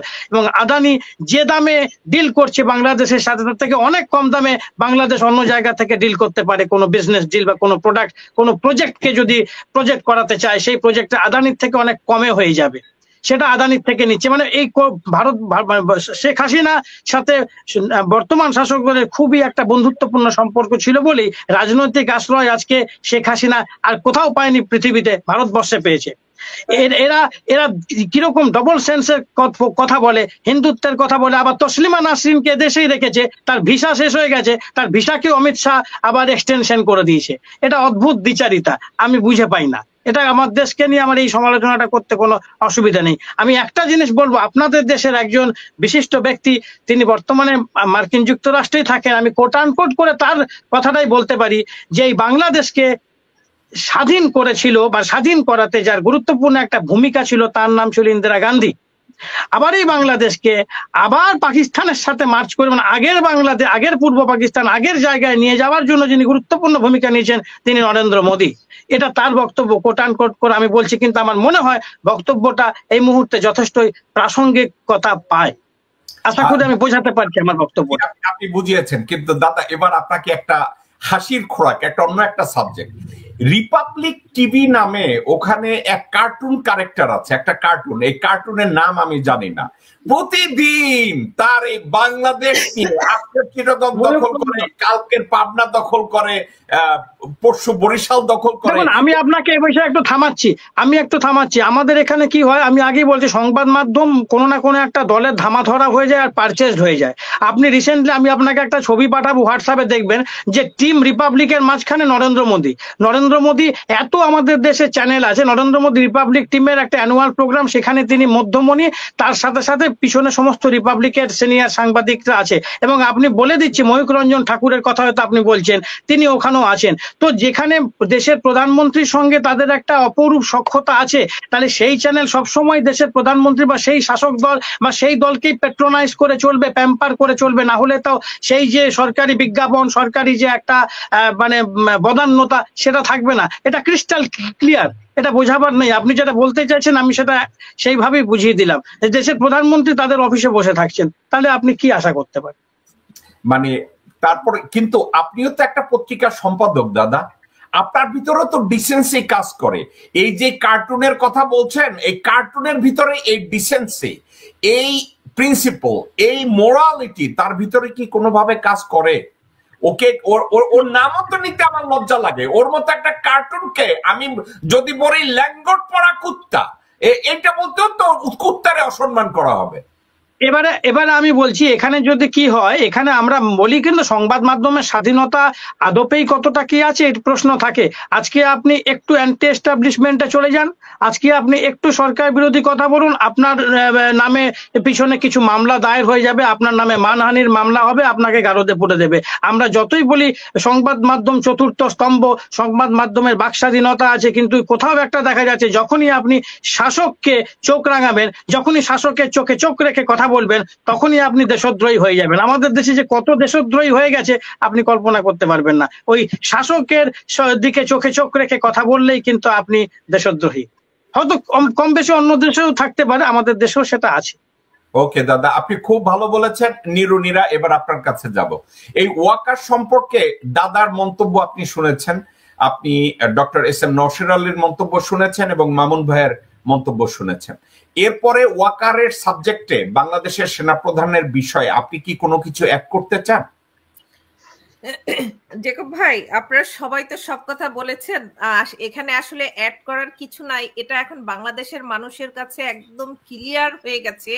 আমরা টপ টু বটম সবাই বুঝতে পারছি যে বাংলাদেশের বর্তমান সেনাপ্রধান হলো ভারতীয় সেনাপ্রধান। এখন ভারতীয় সেনাপ্রধান আমাদের সেনাপ্রধানদের যেভাবে চালাচ্ছে ঠিক সেভাবেই চলছে। এটা এখন ওপেন। তাই এখন ওপেন হয়ে আমরা এখন এটাই চাচ্ছি যে আমাদের বর্তমান যে সেনাপ্রধান আছে আমরা তাকে চাচ্ছি না, যে কোনো অবস্থাতে তাকে এখান থেকে সরতে হবে, এখান থেকে তাকে সরে দাঁড়াতে হবে। কারণ আমরা এখন বর্তমান বাংলাদেশ ইয়েস ম্যান নো ম্যানের মধ্যে চলছে না। যেহেতু আমরা ইয়েস ম্যান নো ম্যানের মধ্যে নাই, বর্তমান সেনাপ্রধান আমাদের সেনাপ্রধান হওয়ার যোগ্য বলে আমি মনে করি না। তাকে যে কোনো অবস্থাতে এখান থেকে রিপ্লেস করতে হবে। দুই দিন আগেও মামুন ভাই আমি আপনার প্রেজেন্সে বলেছিলাম, ওয়াকার যদি ডক্টর মোহাম্মদ ইউনূসের সামনে গিয়ে বেল্ট খুলে, টুপি খুলে দাঁড়িয়ে বলে যে sir you have my loyalty, I made a mistake in the past, but I'm going to reform myself. I'm going to come up to the realization that I made a mistake. আমাকে মাফ করে দেন। আমি যে অপশনের কথা বলেছিলাম আজকের এই শো এর মাধ্যমে ওই অপশনটা আমি তুলে নিলাম। ওয়াকারের আর কোনো নৈতিক অধিকার নাই সেনাপ্রধানের পদে দাঁড়িয়ে ওখানে বসে আর কোনো প্রকার মাপ চাওয়ার। এটা কি আমার জন্য ফেয়ার হবে যে আমি তার অপশনটা তুলে নিলাম? ওই অপশন তাকে আর দেওয়ার আর কোনো জায়গা নেই। আপনি কি মনে করেন? এটা তো আপনি অনেকবার, প্রায় গত 2 সপ্তাহ আপনি অনেকবার তাকে অপশন দিয়েছি। আমি প্রায় কিন্তু এটা বিরোধিতা করেছি। আমি বলেছি যে 5 তারিখে একই দিনে যেমন আমরা ভারতীয় আধিপত্য থেকে 53% মুক্ত হয়েছি, এটাই হলো মূল কথা।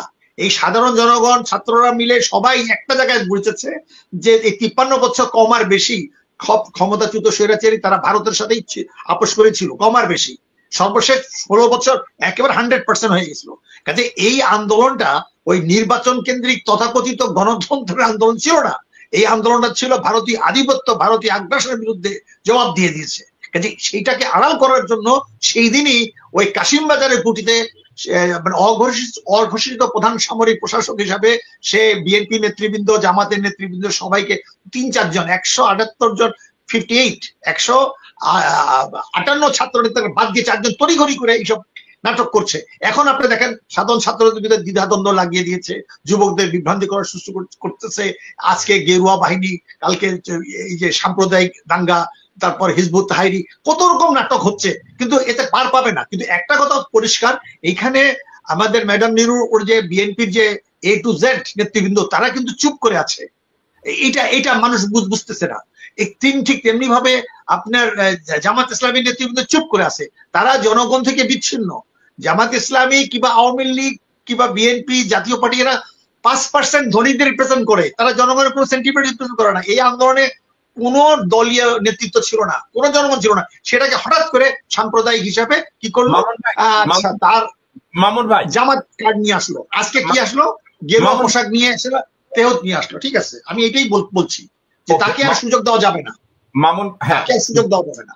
ওকে, কিন্তু মামুন ভাই আপনি একটা ইম্পর্টেন্ট কথা বলছেন, সেই ইম্পর্টেন্ট কথাটা হলো ভলকার টার্ক এই মন্তব্য করার পরেও জামাত ইসলামী কোনো মন্তব্য করতেছে না ওয়াকারের পজিশন নিয়ে, বিএনপি কোনো মন্তব্য করতেছে না তাদের পজিশন নিয়ে। তারা শুধু আছে ইউনূস সাহেবকে কিভাবে সমালোচনা করা যায়। তাদের কথা কি জানেন? ইউনূস দেশ চালাইতে পারতেছে না, তাড়াতাড়ি নির্বাচন দাও। শালার প্রতি পুত্রের মধ্যে লাগতে দিয়ে পিটায় না কেন জনগণ এখনো? এবং শুধু তাই নয়, এক শ্রেণীর ছাত্র যুবকরা বিভ্রান্ত হইয়া তারা কিন্তু মানে ইনডাইরেক্টলি ওই নির্বাচনের কথাই বলতেছে, তারা কিন্তু ওয়াকার সম্পর্কে টু শব্দ করছে না। এটাও একটা ভেরি মানে মানুষকে প্রশ্ন আসছে, এই যুবকরা কিন্তু ওয়াকারকে ব্যাপারে কিছু বলছে না, ওয়াই? এটা তো সবাই দেখতেছে। ওয়াকার ওদের কি ল্যাঙ্গট পরা আত্মীয় লাগে না দুলাভাই লাগে? ওকে, আমি নিরুনির আপনার কাছে যাব, আপনি কিছু অ্যাড করতে চান? তবে একটু এটা একটা অ্যাড করে, আপনি যেহেতু বলছেন জাতিসংঘের যারা নাকি কমিশনের এর আগে তারা তদন্ত করেছিল, তারা তো পরিষ্কার বলেছে এখানে যেসব জেনারেলরা তারা সহযোগিতা করে নাই, ঠিক তেমনি জামাতেরও সহযোগিতা করে নাই। এই কথাটা কিন্তু আমরা ভুলে যাচ্ছি। ওকে, আজকে জামাত এবং আর্মি জেনারেলরা তারা কিন্তু মনে করছে তারাই কোনো দেশ চালাবে। ওকে, নিরুনিরা আপনি কিছু অ্যাড করতে চাচ্ছেন? জেকব ভাই, আমি যেটা বলতে চাচ্ছি যে বর্তমানে আমাদের বাংলাদেশের জনগণ কিন্তু ঘুমিয়ে নেই। বাংলাদেশের জনগণ বলতে আমি এটাই বুঝাচ্ছি আমাদের পলিটিশিয়ানদের কথা, তারা কিন্তু ঘুমিয়ে নেই, তারা সজাগ ঘুমাচ্ছে। তবে একটু পিছনে গিয়ে দেখেন যে আজকে যে মূল খেলাটা শুরু হয়েছে এবং খেলাটা কোথা থেকে লিড দিচ্ছে এই ব্যাপারে আমাদের কিন্তু কোনো মানে সন্দেহ নাই।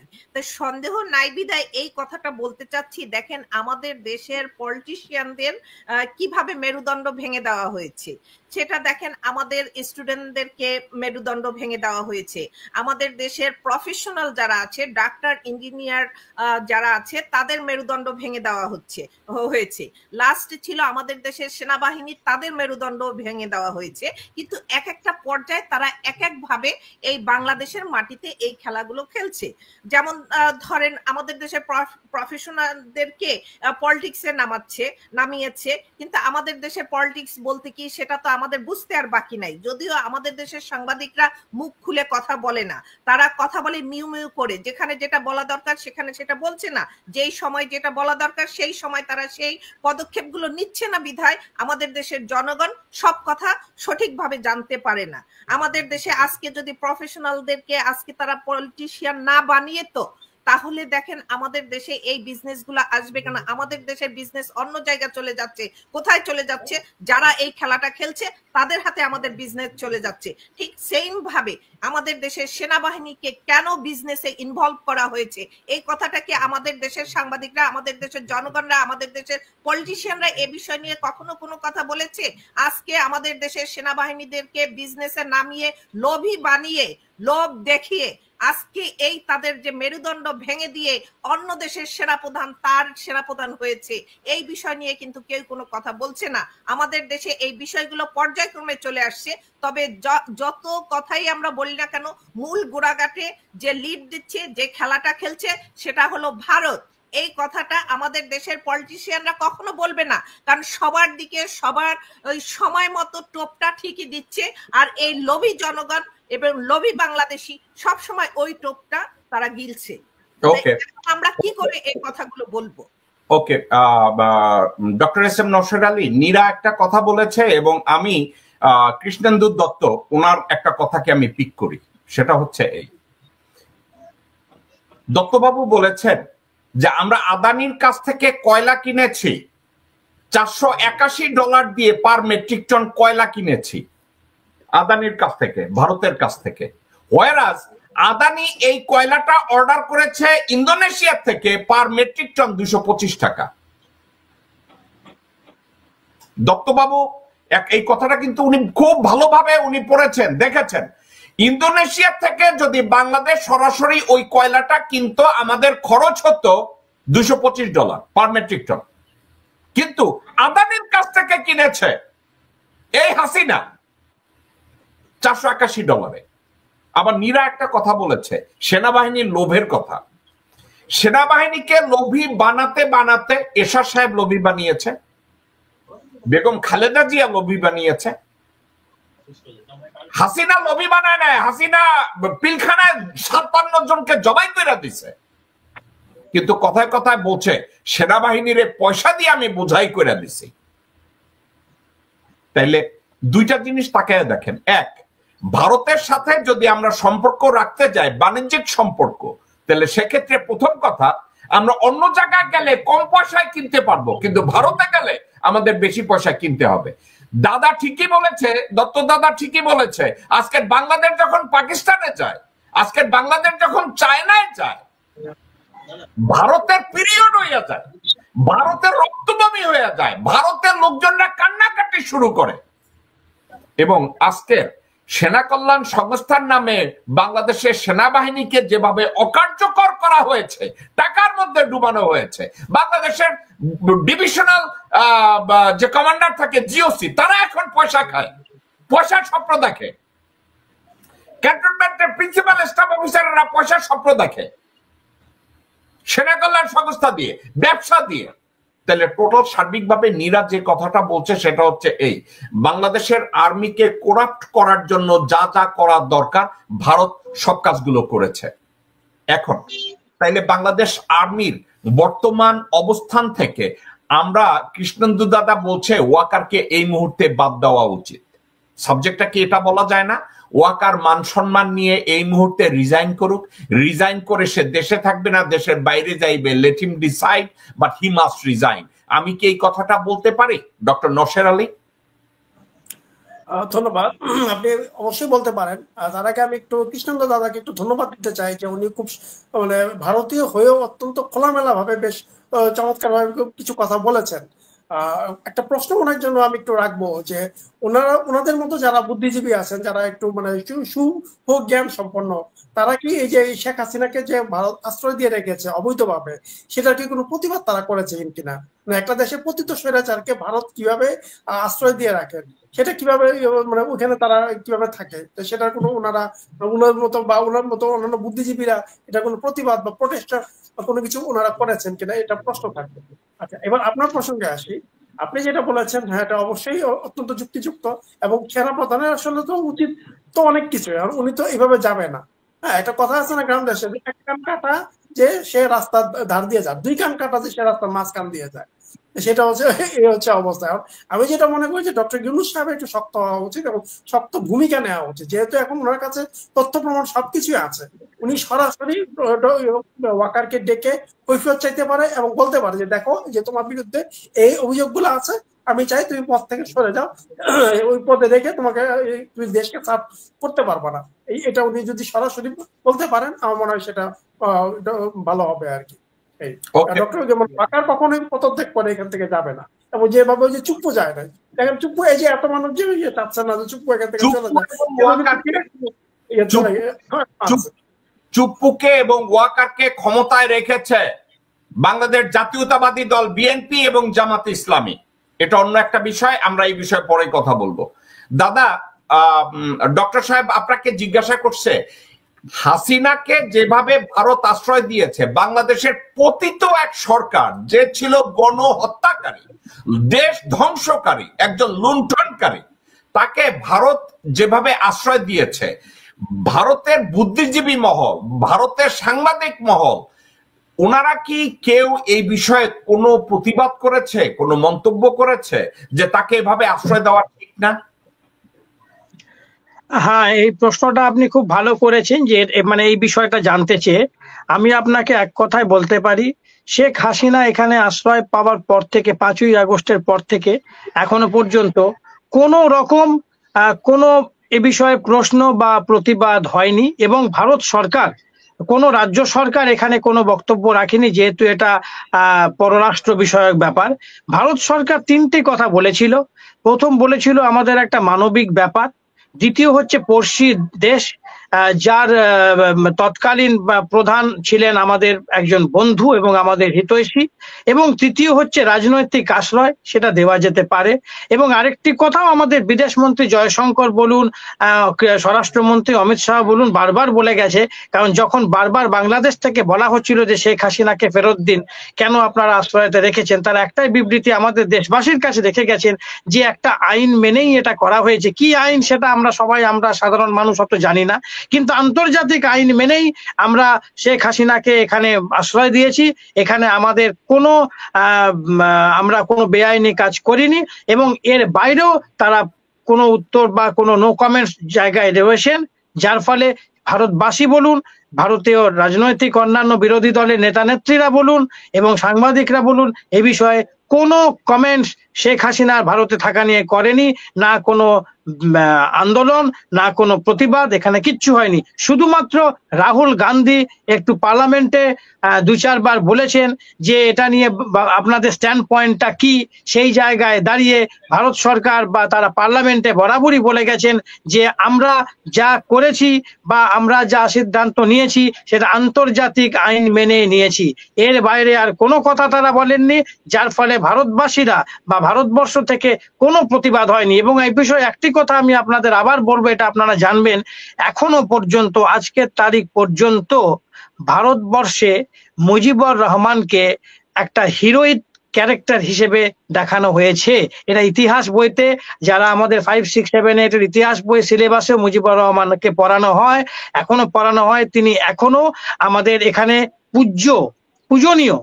রিসেন্টলি অমর্ত্য সেনও মন্তব্য করে গেছেন, যেগুলোর ইম্প্যাক্ট ভারতবর্ষে এবং মিডিয়া তো আছেই। ফলে আমাদের এখানে মুজিবুর রহমান পূজনীয় ব্যক্তি, যার ফলে আজকে বাংলাদেশের এবং ভারতের সাধারণ মানুষের মধ্যে, ভারতবর্ষের বাংলার, বিশেষ করে এপার বাংলার সাধারণ মানুষের মধ্যে বাংলাদেশের প্রতি একটা বিদ্বেষ তৈরি হয়েছে, বাংলাদেশ প্রশাসনের প্রতি একটা বিদ্বেষ তৈরি হয়েছে। এটা আমি সাধারণ মানুষের কথা বলছি, আপামর মানুষের। তার একটাই কারণ, যেভাবে আমরা শেখ মুজিবুর রহমানকে দেখানো হয়েছে, যেভাবে তার ফলে তার কন্যার প্রতি একটা সফট কর্নার তৈরি হয়েছে, তার কন্যার প্রতি একটা সফট কর্নার তৈরি আছে, এইগুলো সব একসাথে করে দেখা গেছে যে বাংলাদেশের সেই আওয়ামী লীগ সরকারের প্রতি যে বন্ধুত্বপূর্ণ অবস্থানটা রেখেছিল, সেই ব্যাপারটা ভারতবাসীর মধ্যে, বাংলার মধ্যে ভীষণভাবে আজও বিরাজ করছে। এটা একটা মাইথোলজি বলে না, মুজিবুর রহমানকে একটা মিথ করে দেওয়া হয়েছে আমাদের এখানে। এবারে এই ইতিহাস যতক্ষণ না, এখানে আমি একটা কথা বলি, এই রিসেন্টলি আপনারা আমাদের মারাঠা রাজ্যের শিবাজির কথা শুনেছেন, মারাঠার ছত্রপতি শিবাজি, তার ছেলে সম্ভাজি, এখানে একটা সিনেমা তৈরি হয়েছে ছাওয়া কথার মানে হচ্ছে সিংহ শিশু।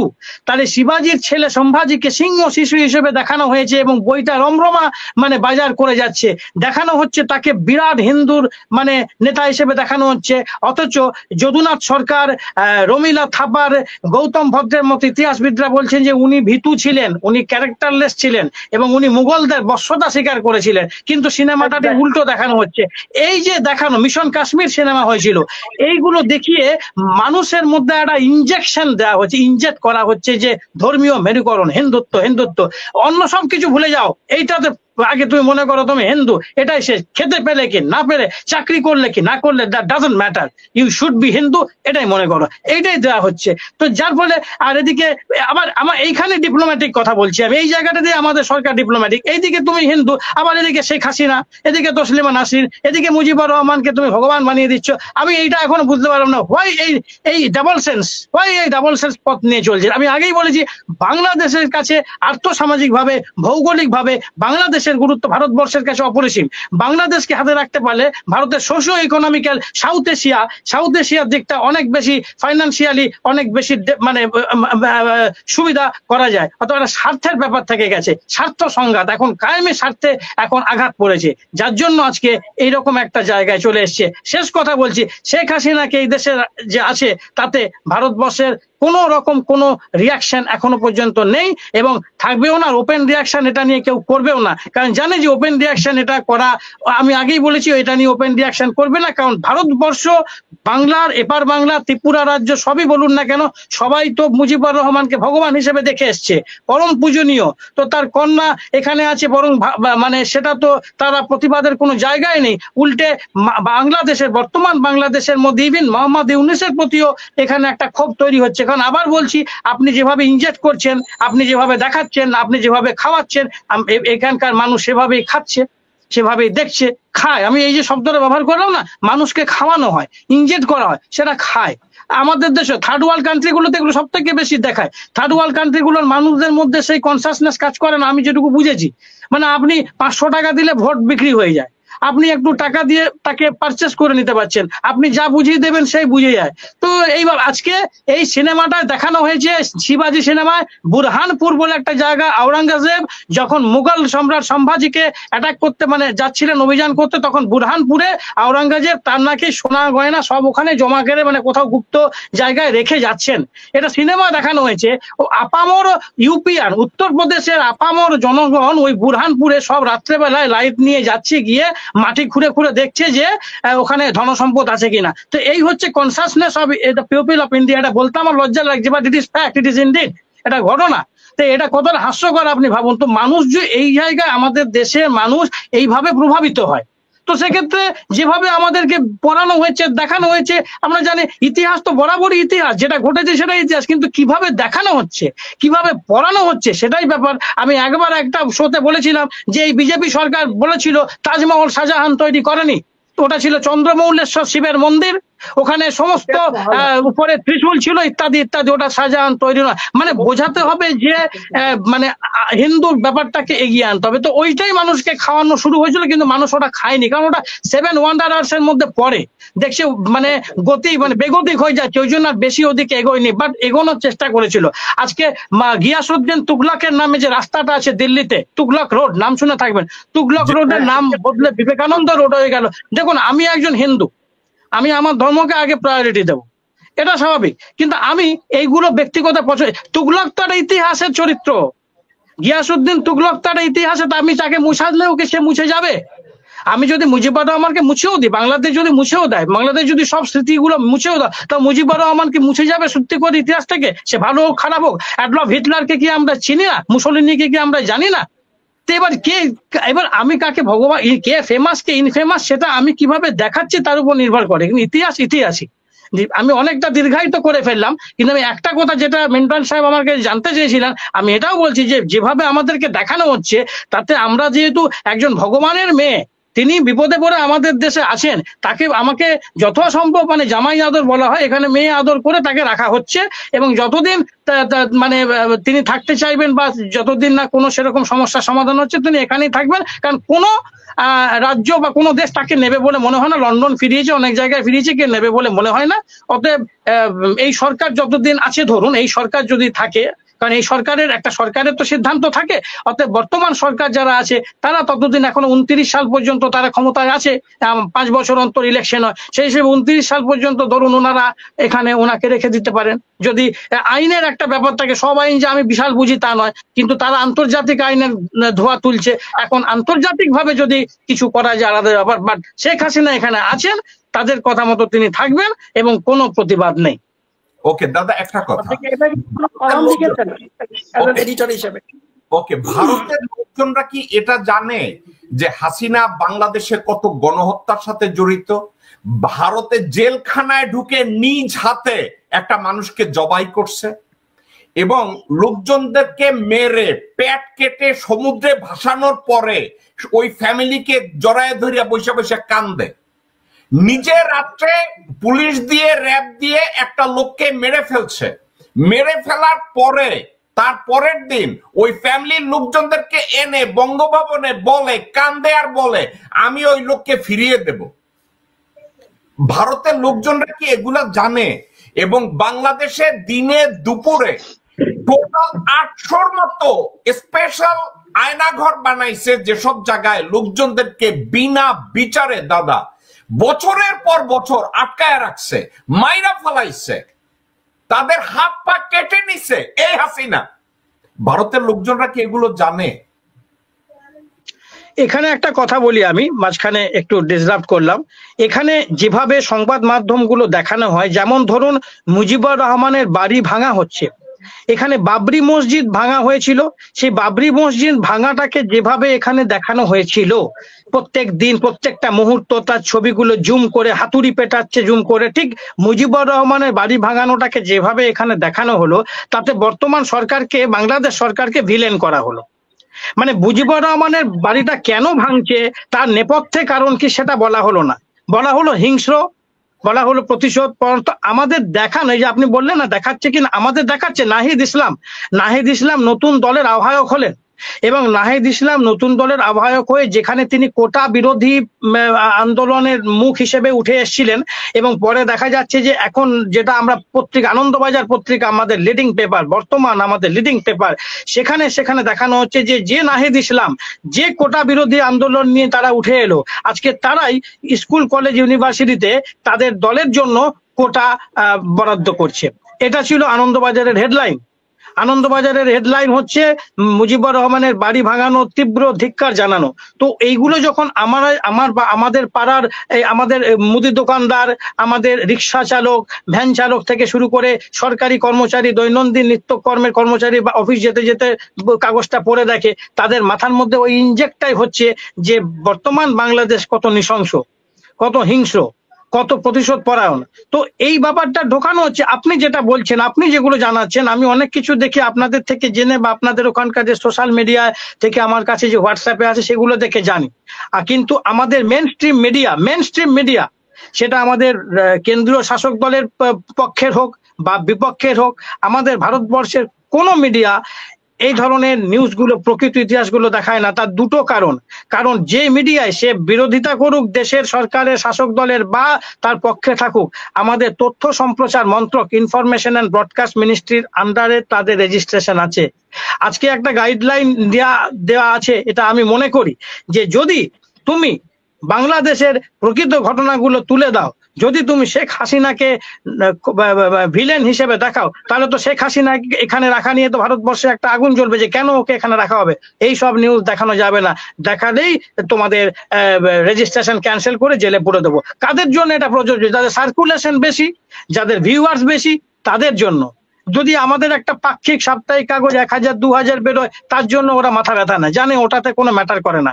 কিন্তু আনন্দবাজার যদি লেখে, এবিপি আনন্দ যদি করে, কথার কথা বলছি আমি, বা রিপাবলিক বাংলা যদি করে, মানে অ্যান্টি বাংলাদেশের প্রকৃত কথা তুলে ধরে, তাহলে বিপদ, তাহলে সরকার তার রেজিস্ট্রেশন ক্যান্সেল করে দেবে। অতএব এহ বাহ্য, যা চলছে চলুক।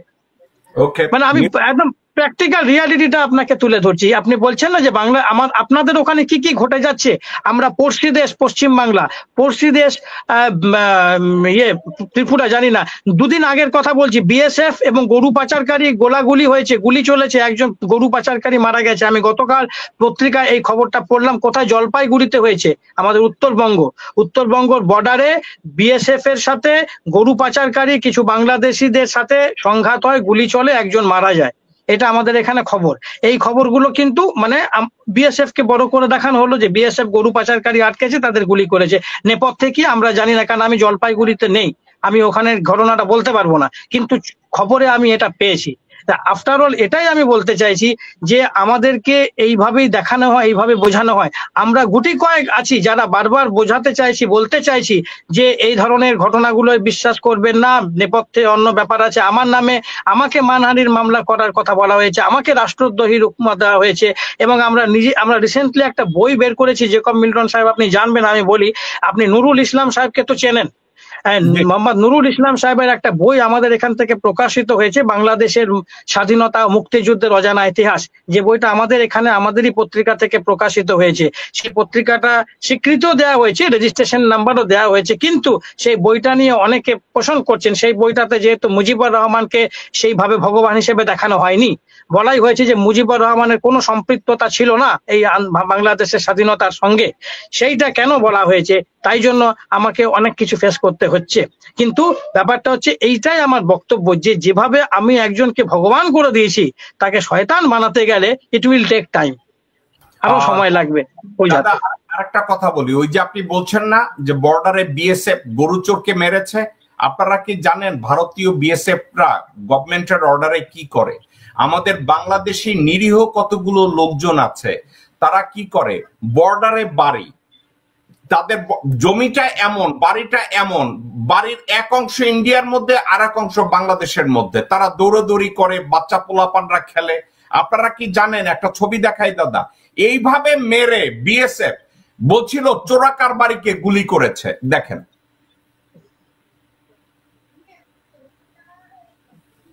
দাদা, এইভাবে খুন করার পরে বলেছে চোরাকার বাড়িকে গুলি করেছে, বিএসএফ কে গ্লোরিফাই করেছে। দাদা, এটা ভারতীয় বিএসএফ এই কাজগুলো করে। এখন হাওয়েভার আমরা আবার বাংলাদেশের প্রসঙ্গে ব্যাক করি। নিরুনিরা, বাংলাদেশের রাজনৈতিক দলদের এক্ষেত্রে ব্যর্থতা কি?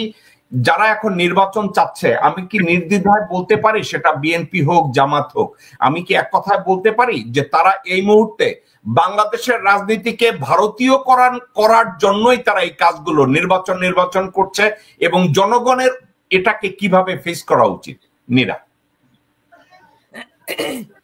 জি জেকে ভাই, আপনি যে কথাটা বলেছেন আমি এটা 100% সত্য বলবো, এবং এটা আমি আপনার সাথে 100% একমত হয়ে কথাটা বলতে চাচ্ছি। সেটা হলো, বর্তমানে আমাদের দেশের পলিটিশিয়ানদের যে ভূমিকা নেওয়া দরকার এবং নেওয়া উচিত ছিল বলে আমি মনে করি, তারা সেটা করেনি বা করার মতো মন মানসিকতা দেখায়নি বা আছে বলেও আমি মনে করি না। কারণ গত 16 বছরে আমাদের দেশে যে ধ্বংসযজ্ঞ চালিয়ে গেছে, আমি তো বলবো যে আজকে শুধু ভারতীয় মিডিয়া না, এটা ভারতের সাথে এই যে হাসিনা সরকারের, এটা হচ্ছে একটা জয়েন্ট ভেঞ্চার ছিল। তারা মানে এক হয়ে এই কাজগুলো করেছে। আজকে এই যে হাসিনা সরকারের আগে তো আমরা কোনো আয়নাঘর দেখিনি, এবং হাসিনা সরকারের শুরুর দিকেও আমরা কোনো আয়নাঘর দেখিনি। যখনই আমাদের বিডিআরের এই হত্যাকাণ্ডটা হলো, এটার পর থেকে শুরু করে এই একটা অন্যায়কে ধামাচাপা দেওয়ার জন্য তারা নতুন নতুন অনেক প্রকল্প এই বাংলাদেশের মাটিতে করেছে। এবং আমি তো বলবো যে এগুলো ছিল জয়েন্ট ভেঞ্চার হাসিনা সরকার এন্ড ভারত। এজন্য এখন আমরা এটার জন্য যতই বিচার চাচ্ছি না কেন, এই বিচার করার জন্য বাংলাদেশের মাটিতে এই বিচার হতে হলে এই হাসিনা সরকারের দোসর যারা আছে বাংলাদেশে বলবান, এবং তাদেরকে সবাইকে সরাতে হবে। আর এটা যদি সরানো সম্ভব না হয়, এখন এটাই আমাদেরকে সামনে আনতে হবে যে ভারতের সাথে জয়েন্ট ভেঞ্চার করে বাংলাদেশের যত হত্যাযজ্ঞ, যত অপকর্ম হয়েছে, এগুলোকে আমরা ইন্টারন্যাশনালি নিয়ে আসব। কারণ আমাদের দেশের পলিটিশিয়ানরা এখন ইলেকশন চাচ্ছে, তারা মনে করতেছে ইলেকশন করে তারা যারা অন্যায় করেছে তাদেরকে আবার পুনর্বাসন করবে।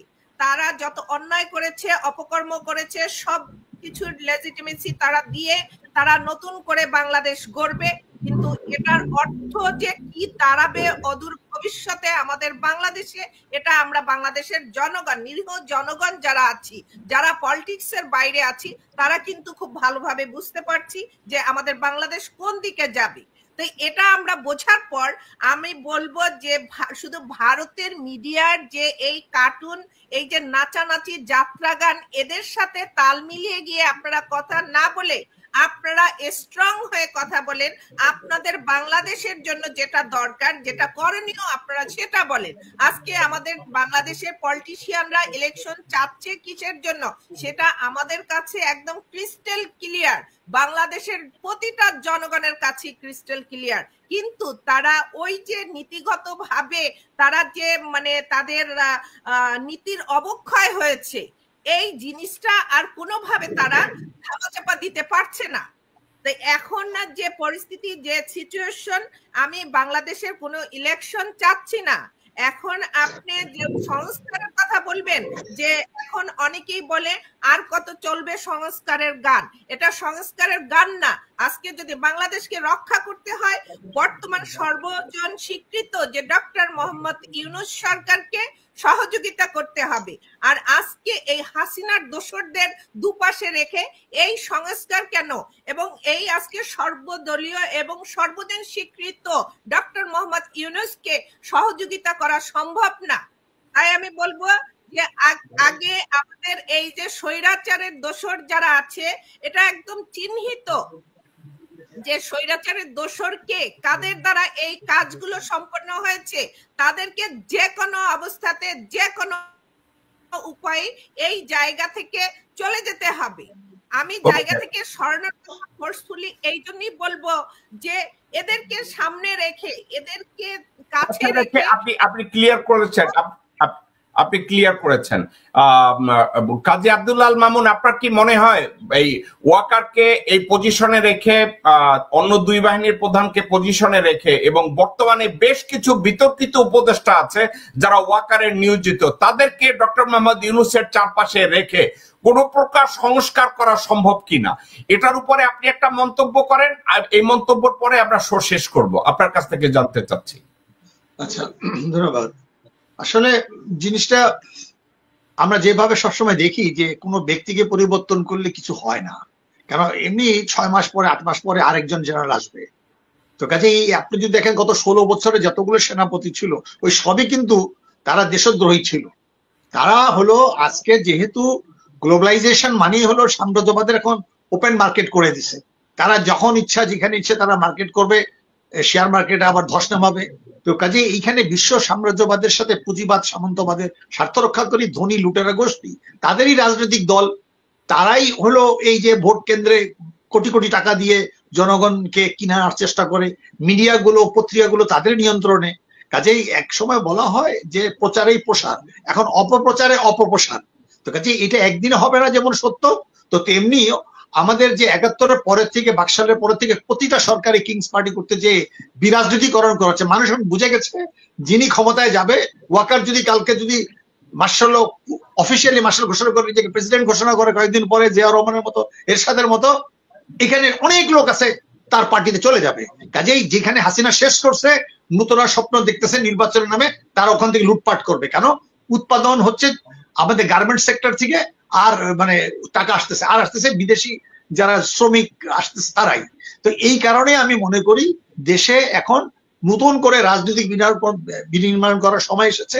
এই প্রচলিত ধারা রাজনৈতিক নেতৃবৃন্দকে মানে প্রত্যাখ্যান করে নতুন প্রত্যেকটা দলের সাধারণ কর্মীরা যদি মনে করে এদেশের 95% কৃষক শ্রমিক মেহনতি মানুষ, এবং তারা যদি মনে করে আজকে দুইটা ফ্রন্টে তারা ফাইট করছে, একটা হলো স্বাধীনতা সর্বদা রক্ষা করার জন্য ভারতীয় আগ্রাসনের মুক্তি চায়, আর দ্বিতীয় হলো মানুষের মৌলিক যে অধিকারগুলো আছে যেটা ইন্টারন্যাশনাল স্বীকৃত, সেইটা যদি পশ্চিমা দেশের যে ওয়েলফেয়ার স্টেট, আপাতত আমরা বিপ্লবের কথা বলি সেটা ঠিক আছে, কিন্তু আপাতত আশু কর্মসূচি যদি আমরা ডক্টর ইউনূসকে নিয়ে করতে চাই, তাহলে ডক্টর ইউনূস একা পারবে না।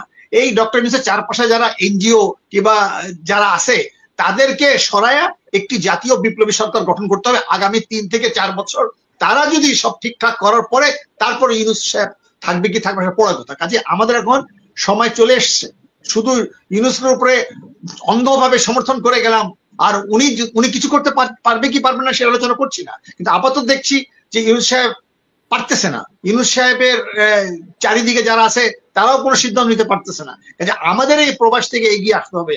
কাজে সেখানে একটা কথা পরিষ্কার যে আমরা মনে করি যে যদি এই মার্চের মধ্যেই একটা সিদ্ধান্ত হয়ে যাওয়া উচিত, টাইম ফ্রেম করছে, ওয়াকার এবং ওয়াপারের গ্যাংরা এবং আমাদের সেক্রেটারি সব গ্যাংরা আছে, যে মাফিয়াস গুলো আছে, এই যে শুধু হাসিনা একা না, এখানে হাজার হাজার মাফিয়া গুলো ইন্ডিয়া আশ্রয় নিয়েছে, কলকাতা আশ্রয় নিয়েছে, এই সবগুলোকে আমাদের ধরে এনে বিচার করতে আন্তর্জাতিক আদালতে ভারতের শাসক গোষ্ঠী, ভারতের জনগণের বিরুদ্ধে বলছি না, তাদের মুখোশ উন্মোচন করা, এই জেনোসাইডে ভারত জড়িত, হাসিনা জড়িত এবং অন্যান্যরা যারা নাকি নতুন করে ক্ষমতা চুপ করে আছে, এই জামাত বলেন, বিএনপি বলেন, জাতীয় পার্টি, সকলকে বিচার আনতে হবে। এই আন্দোলনকে আরো দীর্ঘায়িত করতে হবে। আমরা ডক্টর ইউনূসকে সহযোগিতাই করব না, এই পুরা যে তার চারপাশে যারা মন্ত্রী আছে এগুলোকে ঝেঁটে বিদায় করে একটা বিপ্লবী সরকার গঠন করা উচিত। সেখানে প্রবাসীদের আমাদের যা ভূমিকা থাকবে, আমাদের ক্ষুদ্র প্রচেষ্টা বাংলাদেশের গণতান্ত্রিক পার্টি বাকপার পক্ষ থেকে আমরা চেষ্টা করব। তাছাড়া আমরা একটা ফান্ড করেছি যে ভারতীয় আগ্রাসন বিরোধী গণমুক্তি মঞ্চ। কেউ যদি সরাসরি রাজনৈতিক দলে যেতে ভয় পায়, আজকে ডক্টর ইউনূসকে আমরা যদি শক্তিশালী না করতে পারি, অনেকে বলে উনি তো সাম্রাজ্যবাদের সাথে আছেন, আজকে সেদিকে আমরা যাব না। এই মুহূর্তে পশ্চিমা দেশেরও যে আমাদের সমর্থন সহযোগিতা দরকার। কাজেই একটা কথা মনে রাখা দরকার, আমাদের অনেক প্রগতিশীল বাম ভাইরা মনে করেন যে আমি কেন ইউনূসকে অন্ধ, আমি ইউনূসকে অন্ধ সমর্থন করছি না। আপনি দেখেন জাপান সাম্রাজ্যবাদ যখন চীনকে আক্রমণ করলো, তার বাংলাদেশে তো কমিউনিস্ট হওয়া সত্ত্বেও চিয়াং কাইশের সাথে তিনি ঐক্য করেছিলেন জাপানিতে। এই ইতিহাস আমি বহুবার বলেছি। আজকে আমাদের সেই দিক থেকে চিন্তা করতে হবে যে আজকে আমরা কতটুক চীনের সাথে সম্পর্ক রাখবো, কতটুক আমরা পাকিস্তানের সাথে আবার রিকনসাইল করব, কিবা ভারতের জনগণের জন্য আগামী ভবিষ্যতে একদিন এই সেভেন সিস্টার থাকবে না। আজকে বাংলাদেশ যদি স্বাধীনভাবে টিকে থাকে, অর্থনৈতিকভাবে টিকে থাকে, তাহলে পশ্চিমবাংলা, আসাম, মেঘালয়, উড়ারিচর তারা উৎসাহিত হবে। কাজে হিন্দুত্ববাদ খুব দরকার, ধর্মীয় অন্ধত খুব দরকার, ঠিক তেমনি পাকিস্তানীয় ধর্ম নিয়ে খুব দরকার। অথচ পাকিস্তানের ফাউন্ডার জিন্না সাহেব কিন্তু শুনে বলছে আজ থেকে আমরা সবাই পাকিস্তানি ধর্ম পার্সোনাল অ্যাফেয়ার্স। এই কথা বলে আমি শেষ করছি যে আজকের আলোচনা খুবই ভালো হয়েছে, কিন্তু সাধারণ জনগণকে রাজনৈতিকভাবে সংগঠিত হয়ে সামনে এগোতে হবে। ধন্যবাদ। Okay, doctor S M Nowsher Ali, আমরা আজকের আলোচনার শেষ প্রান্তে। বর্তমান এই প্রেক্ষাপটে বিএনপি বা জামাত ইসলামী বা অন্যান্য রাজনৈতিক দল যারা নির্বাচন নিয়ে, কেউ বলছে আমরা নির্বাচন চাই না, কেউ বলছে আমরা চাই, এবং বর্তমান সেনাপ্রধানের অবস্থান, এই তিন বাহিনী প্রধানের অবস্থা এটাও আপনি জানেন। এখন সার্বিক বিষয়গুলো বিবেচনা করলে আপনি কি মনে করেন না যে doctor Mohammad Yunus he is on the right track? He is building up A relationship with Pakistan, he is building up opening another front with China, এবং নির্বাচনটাকে এই মুহূর্তে কতটা জরুরি মনে করেন আপনি এই প্রেক্ষাপটে?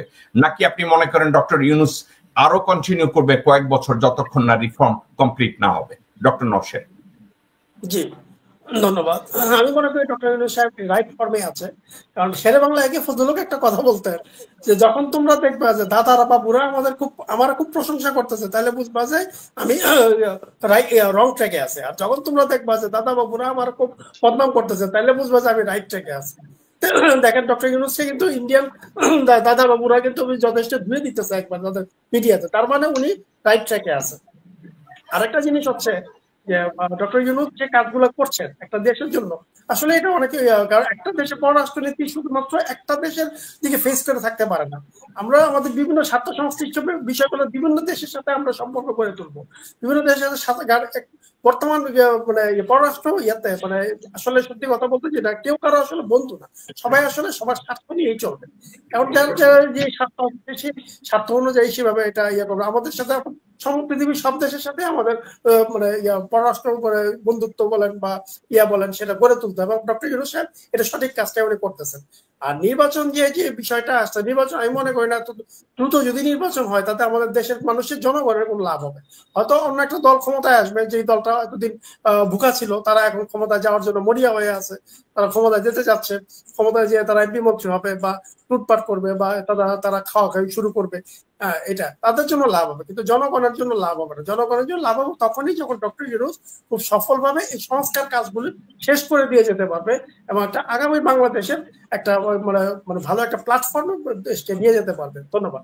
তবে আমি একটু দাদাকে একটা প্রশ্ন রাখবো, সেটা হচ্ছে যে দাদা তো খুব সুন্দর করে বলছেন যে আপনারা ভারতের বর্তমান অবস্থাটা অ্যাজ এ কলামিস্ট বা এজ এ এডিটর হিসেবে আপনি কি এই যে শেখ হাসিনাকে রাখার ব্যাপারে মানে বিরোধিতা করে বা করে কি আপনি কোনো কলাম লিখেছেন কিনা আপনার পত্রিকায়? ধন্যবাদ। ওকে দাদা, আপনার কাছে। হ্যাঁ, বিষয়টা হচ্ছে যে আমরা একটা সরকারের কাছে একটা জানতে চেয়েছিলাম একটা কলামের মাধ্যমে, যে এই যে আপনারা শেখ হাসিনাকে এখানে আশ্রয় দিলেন, সেটা দেওয়ার এখতিয়ারটা কিভাবে আপনারা পেলেন, বা এরকম কোনো সঠিক আইন আছে কিনা যে আইনের মাধ্যমে ওনাকে এভাবে আপনারা আশ্রয় দিলেন বা আমাদের দেশ আশ্রয় দিল মানবিক কারণে বললেও এটা কি কতটা যুক্তিযুক্ত বা শেখ হাসিনাকে আশ্রয় দেওয়াতে কি বাংলাদেশের সাথে আমাদের যে একটা দ্বিপাক্ষিক সম্পর্ক, এই দ্বিপাক্ষিক সম্পর্কতে কি কোনো সমস্যা তৈরি হবে না, বা মধুর সম্পর্কটা কি মধুর থাকবে? এরকম ভাবে একটা আর্টিকেল আমরা লিখেছিলাম বটে, কিন্তু বিষয়টা হচ্ছে যে এটা প্রশ্নও আমরা সেই হিসেবে সরকারের কাছে রেখেছিলাম, যদিও সেই প্রশ্নের কোনো উত্তর আমরা পাইনি, তবে আমরা আর্টিকেলটা বের করেছিলাম, তো সেটা প্রশ্ন হিসেবেই থেকে গেল। আর দ্বিতীয় কথা, আমিও কনক্লুশন পার্টে একটা কথা বলে দিই যে মোহাম্মদ ইউনূসকে তো আলাদা করে চেনাবার কিছু নেই, তাকে সারা পৃথিবী চেনে। তিনি শুধু নোবেল লরিয়েট বলে নয়, তার যে মাইক্রো ক্রেডিট সংস্থা, তার যে ক্ষুদ্র ঋণ সংস্থা, সেটার উপর দাঁড়িয়ে ভারতবর্ষের অর্থনীতি দাঁড়িয়ে আছে। আপনারা চন্দ্রশেখর ঘোষের নাম শুনেছেন কিনা জানি না। চন্দ্রশেখর ঘোষ হচ্ছে একজন মোহাম্মদ ইউনূসের ফলোয়ার। তিনি এখানে বন্ধন বলে একটা মাইক্রো ক্রেডিট সংস্থা করেছিলেন। পরে ভারতবর্ষে পশ্চিমবঙ্গে প্রচুর মাইক্রো ক্রেডিট সংস্থা তৈরি হয়েছিল এবং বন্ধন ব্যাংক আজকে ইন্ডিয়ার একটা লিডিং ব্যাংক। এবং ভারতবর্ষের যে গ্রামীণ মানুষের গ্রামীণ জীবনের যে আমি যেটা বলবো যে মানে অর্থনৈতিক যে একটা সচ্ছলতা, সেটা কিন্তু মাইক্রো ক্রেডিট সংস্থার মাধ্যমেই এসছে। এবং আমরা সবাই জানি যে তার পায়োনিয়ার কিন্তু মোহাম্মদ ইউনূস।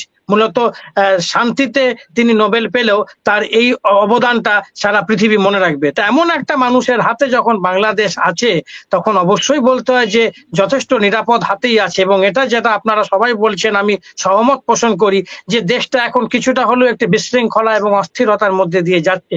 একটা রিভ্যাম্প, একটা পুনর্গঠন দরকার। সেটা ইউনূস সাহেবের নেতৃত্বে হলেই ভালো হয়। যখন একটা সুস্থিতি অবস্থায় আসবে, তখন ইলেকশনে যাওয়াটাই উচিত বলে এটা আমি মনে করি। একটা দেশের নিরিখে, একটা স্থিতাবস্থার নিরিখে ইউনূস সাহেবের মতো লোকের আরো কিছুদিন একটু ব্যাপারটা দেখে নেওয়া জরুরি। ওকে দাদা, অনেক ধন্যবাদ। নিরুনিরা, আপনি কনক্লুশনে আপনি যদি কিছু বলেন। Thank you. আমি একটা কথাই বলতে চাচ্ছি, সেটা হলো যে ভারত শুরু থেকে, ভারত বাংলাদেশের জন্মলগ্ন থেকেই একটা জিনিস চিন্তা করে আসছে এবং তাদের ব্রেনে ওটাই তারা সব সময় মানে চর্চা করে আসছে এবং চর্চা করবে। সেটা হলো তারা মনে মনে ধরে নিচ্ছে বাংলাদেশ ভারতের একটা অঙ্গরাজ্য। এই যে অলিখিত একটা অঙ্গরাজ্য তারা মনে মনে ধরে নিয়েছে এবং সেই অনুপাতে বাংলাদেশের উপর যতটা জোর জুলুম তাদের খাটানো দরকার তারা সেটাই খাটাচ্ছে এবং এগুলো খাটিয়ে খাটিয়ে বাংলাদেশকে আজকে এই পর্যায়ে নিয়ে এসেছে। আরেকটা কথা হলো তারা যে ইতিহাস যেটা তারা কুক্ষিগত করে রেখেছে এবং যে ইতিহাসকে বিকৃত করে ভারতে রেখেছে, সেটা হলো যে শেখ মুজিবকে নিয়ে যে ইতিহাস ওখানে আছে সেটা প্রকৃত ইতিহাস না। দত্তবাবু যেটা বলেছে, আমি দত্তবাবুর সাথে একমত যে ইতিহাসটা ভারতে দেখানো হচ্ছে, ভারতের বাচ্চা কাচ্চাদের সে ছোট থেকে ব্রেন ওয়াশ করে আনা হয়েছে। ইতিহাস প্রকৃত ইতিহাস না শেখ মুজিবের। তাই আমরা ভারতবর্ষের কাছে এটাই চাবো যে শেখ মুজিবের প্রকৃত ইতিহাসটা আপনারা তুলে ধরেন। আজকে বিকৃত ইতিহাস করে বাংলাদেশের উপর ইনফ্লুয়েন্স খাটানোর কিছু নাই। বাংলাদেশ আমরা একটা স্বাধীন রাষ্ট্র, আমাদেরকে স্বাধীনভাবে থাকতে দেন। আর দ্বিতীয়ত হলো যে আমাদের যে সেনাপ্রধানদের নিয়ে যে কথা উঠেছে, আমি এই সেনাপ্রধান যে ষড়যন্ত্রে লিপ্ত এবং ভারতীয় সেনাপ্রধানের ইনফ্লুয়েন্স যে বাংলাদেশের সেনাপ্রধানের উপরে আছে সেটা একদম ক্লিয়ার করে দিয়েছে এই সাবজেক্ট থেকে যে আমাদের সেনাবাহিনী ম্যাজিস্ট্রেসি পাওয়ার থাকার পরেও তারা তাদের দায়িত্ব পালন করেনি এবং সঠিকভাবে দায়িত্ব পালন করে আসছে না। আর আরেকটা কথা হলো যে গণহত্যাকারী, এই যে ভারত গণহত্যাকারী অবশ্যই হাসিনার সাথে যে জয়েন্ট ভেঞ্চার করে বাংলাদেশে যত রকমের অপকর্ম, গণহত্যা, আয়নাঘর থেকে শুরু করে যত হত্যাকাণ্ড ঘটিয়েছে প্রতিটা হত্যাকাণ্ডের বিচার চাই। শুধু হাসিনা না, হাসিনা যতদিন এই ভারতের মাটিতে থাকবে সেক্ষেত্রে আমাদেরকে এই ভারতকেও ইনভলভ করতে হবে যে জয়েন্ট ভেঞ্চারটা সে ভারতের সাথেই করেছে এই গণহত্যা। এই গণহত্যার যে ভারতের সাথে করেছে, আমরা ভারতের বিচার চাচ্ছি, এই কথাটা জানি এই স্বৈরাচার সরকারের সাথে ভারতকেও আনা হয়। শুধু এটা গেল। আপনি প্রসঙ্গের বাইরে যাচ্ছেন। একটা সেকেন্ড সময় নেব এই জন্য যে আমাদের যে বিডিআর যে হত্যা হয়েছে, যে আমাদের 57 জন সেনা সদস্যকে, যে এই সূর্য সন্তানকে হত্যা করা হয়েছে, এটার তদন্তটা খুব নিখুঁত ভাবে করতে হবে। কেন নিখুঁত ভাবে করতে হবে? যে আজকে আমরা বুঝেছি, আপনার পয়েন্ট বুঝেছি। ওকে, আপনি কনক্লুশনে রাজনীতিবিদদের নিয়ে আপনি যেটা বলেছেন, আপনার কাছেই আমি বলি, ভারতের বিচার চাওয়া না, ভারতীয় বর্তমান সরকারের একটা রং পলিসির উপরে যদি আপনি কথা বলতে যান, বিচার চাইতে গেলে আন্তর্জাতিক ক্রিমিনাল কোর্টে এটার উপরে আলাপ আলোচনা হতে পারে, এবং এটার উপরে ডক্টর মোহাম্মদ ইউনূস, মোহাম্মদ করিম খানের সাথে অলরেডি আলাপ আলোচনা করেছে। ভারত যদি হাসিনাকে কন্টিনিউয়াসলি এভাবে জায়গা দেয়, তাইলে Bharat is going to be accused internationally. তো এখানে বাংলাদেশের বিচার করার কিছু নাই, আন্তর্জাতিক আদালতে অলরেডি এটা নিয়ে ডিসকাশন চলছে। ওকে, এই ছিল আমাদের শো আজকের। কৃষ্ণেন্দু দাদা, আপনার অনেক মেহেরবানি, অনেক রাত্র জেগে আপনি আমাদের সাথে কথা বলেছেন। ইনশাল্লাহ আগামীকালকের আমি আপনার সাথে ফোন করে আবার আমি কথা বলে নেব। আমি আর আপনি আরো কথা আছে, আরো কথা ইনশাল্লাহ বলবো। নিরুনিরা, আপনাকে অনেক ধন্যবাদ। কাজী আব্দুল্লাহ আল মামুন, আপনাকে অনেক ধন্যবাদ। Doctor S M Nowsher Ali, আপনাদেরকে অনেক ধন্যবাদ। আমি আমার কনক্লুশনের পরে আজকে শো শেষ করব। দর্শকবৃন্দ, এই ছিল আমাদের শো। আজকের একটা বিষয় আমি ক্লিয়ার করতে চেয়েছিলাম। জেনারেল ওয়াকারকে যারা গ্লোরিফাই করার চেষ্টা করেছে, তাদের দৃষ্টি আকর্ষণ করে আমি একটা কথা বলি। মানুষ বিচার বুদ্ধিতে কখনো ভুল করে, ভুল করার পরে মানুষ বলে যে হ্যাঁ, আমরা এটা আরেকজনকে আমরা ভুল ওয়েতে চিন্তা করেছি। আজকে ওয়াকারকে যারা পজিটিভলি নিয়ে আপনারা চিন্তা করেছিলেন যে ওয়াকার বাংলাদেশের একজন শুভাকাঙ্ক্ষী, তাদেরকে আমি বলবো থিঙ্ক টুয়াইস। জেনারেল ওয়াকার কখনোই বাংলাদেশের মানুষের বন্ধু ছিল না, কখনোই বাংলাদেশ সেনাবাহিনী, নৌবাহিনী, বিমান বাহিনী, means Bangladesh arm forces services, এদের কারো শুভাকাঙ্ক্ষী ওয়াকার না। এবং জেনারেল ওয়াকার সারা জীবন হাসিনা এবং মুজিব শেখের ফ্যামিলি, নারায়ণচন্দ্র পালের বংশধরকে রক্ষণাবেক্ষণের জন্যই ওয়াকারুজ্জামানের মতো লোকজনের জন্ম হয়েছে। নিজেদেরকে রায় বাহাদুর বানিয়েছে পা চেটে, ওর বংশধররা এটা আবার নিজের উইকিপিডিয়ায় নিজে বাহাদুরি করে লেখে।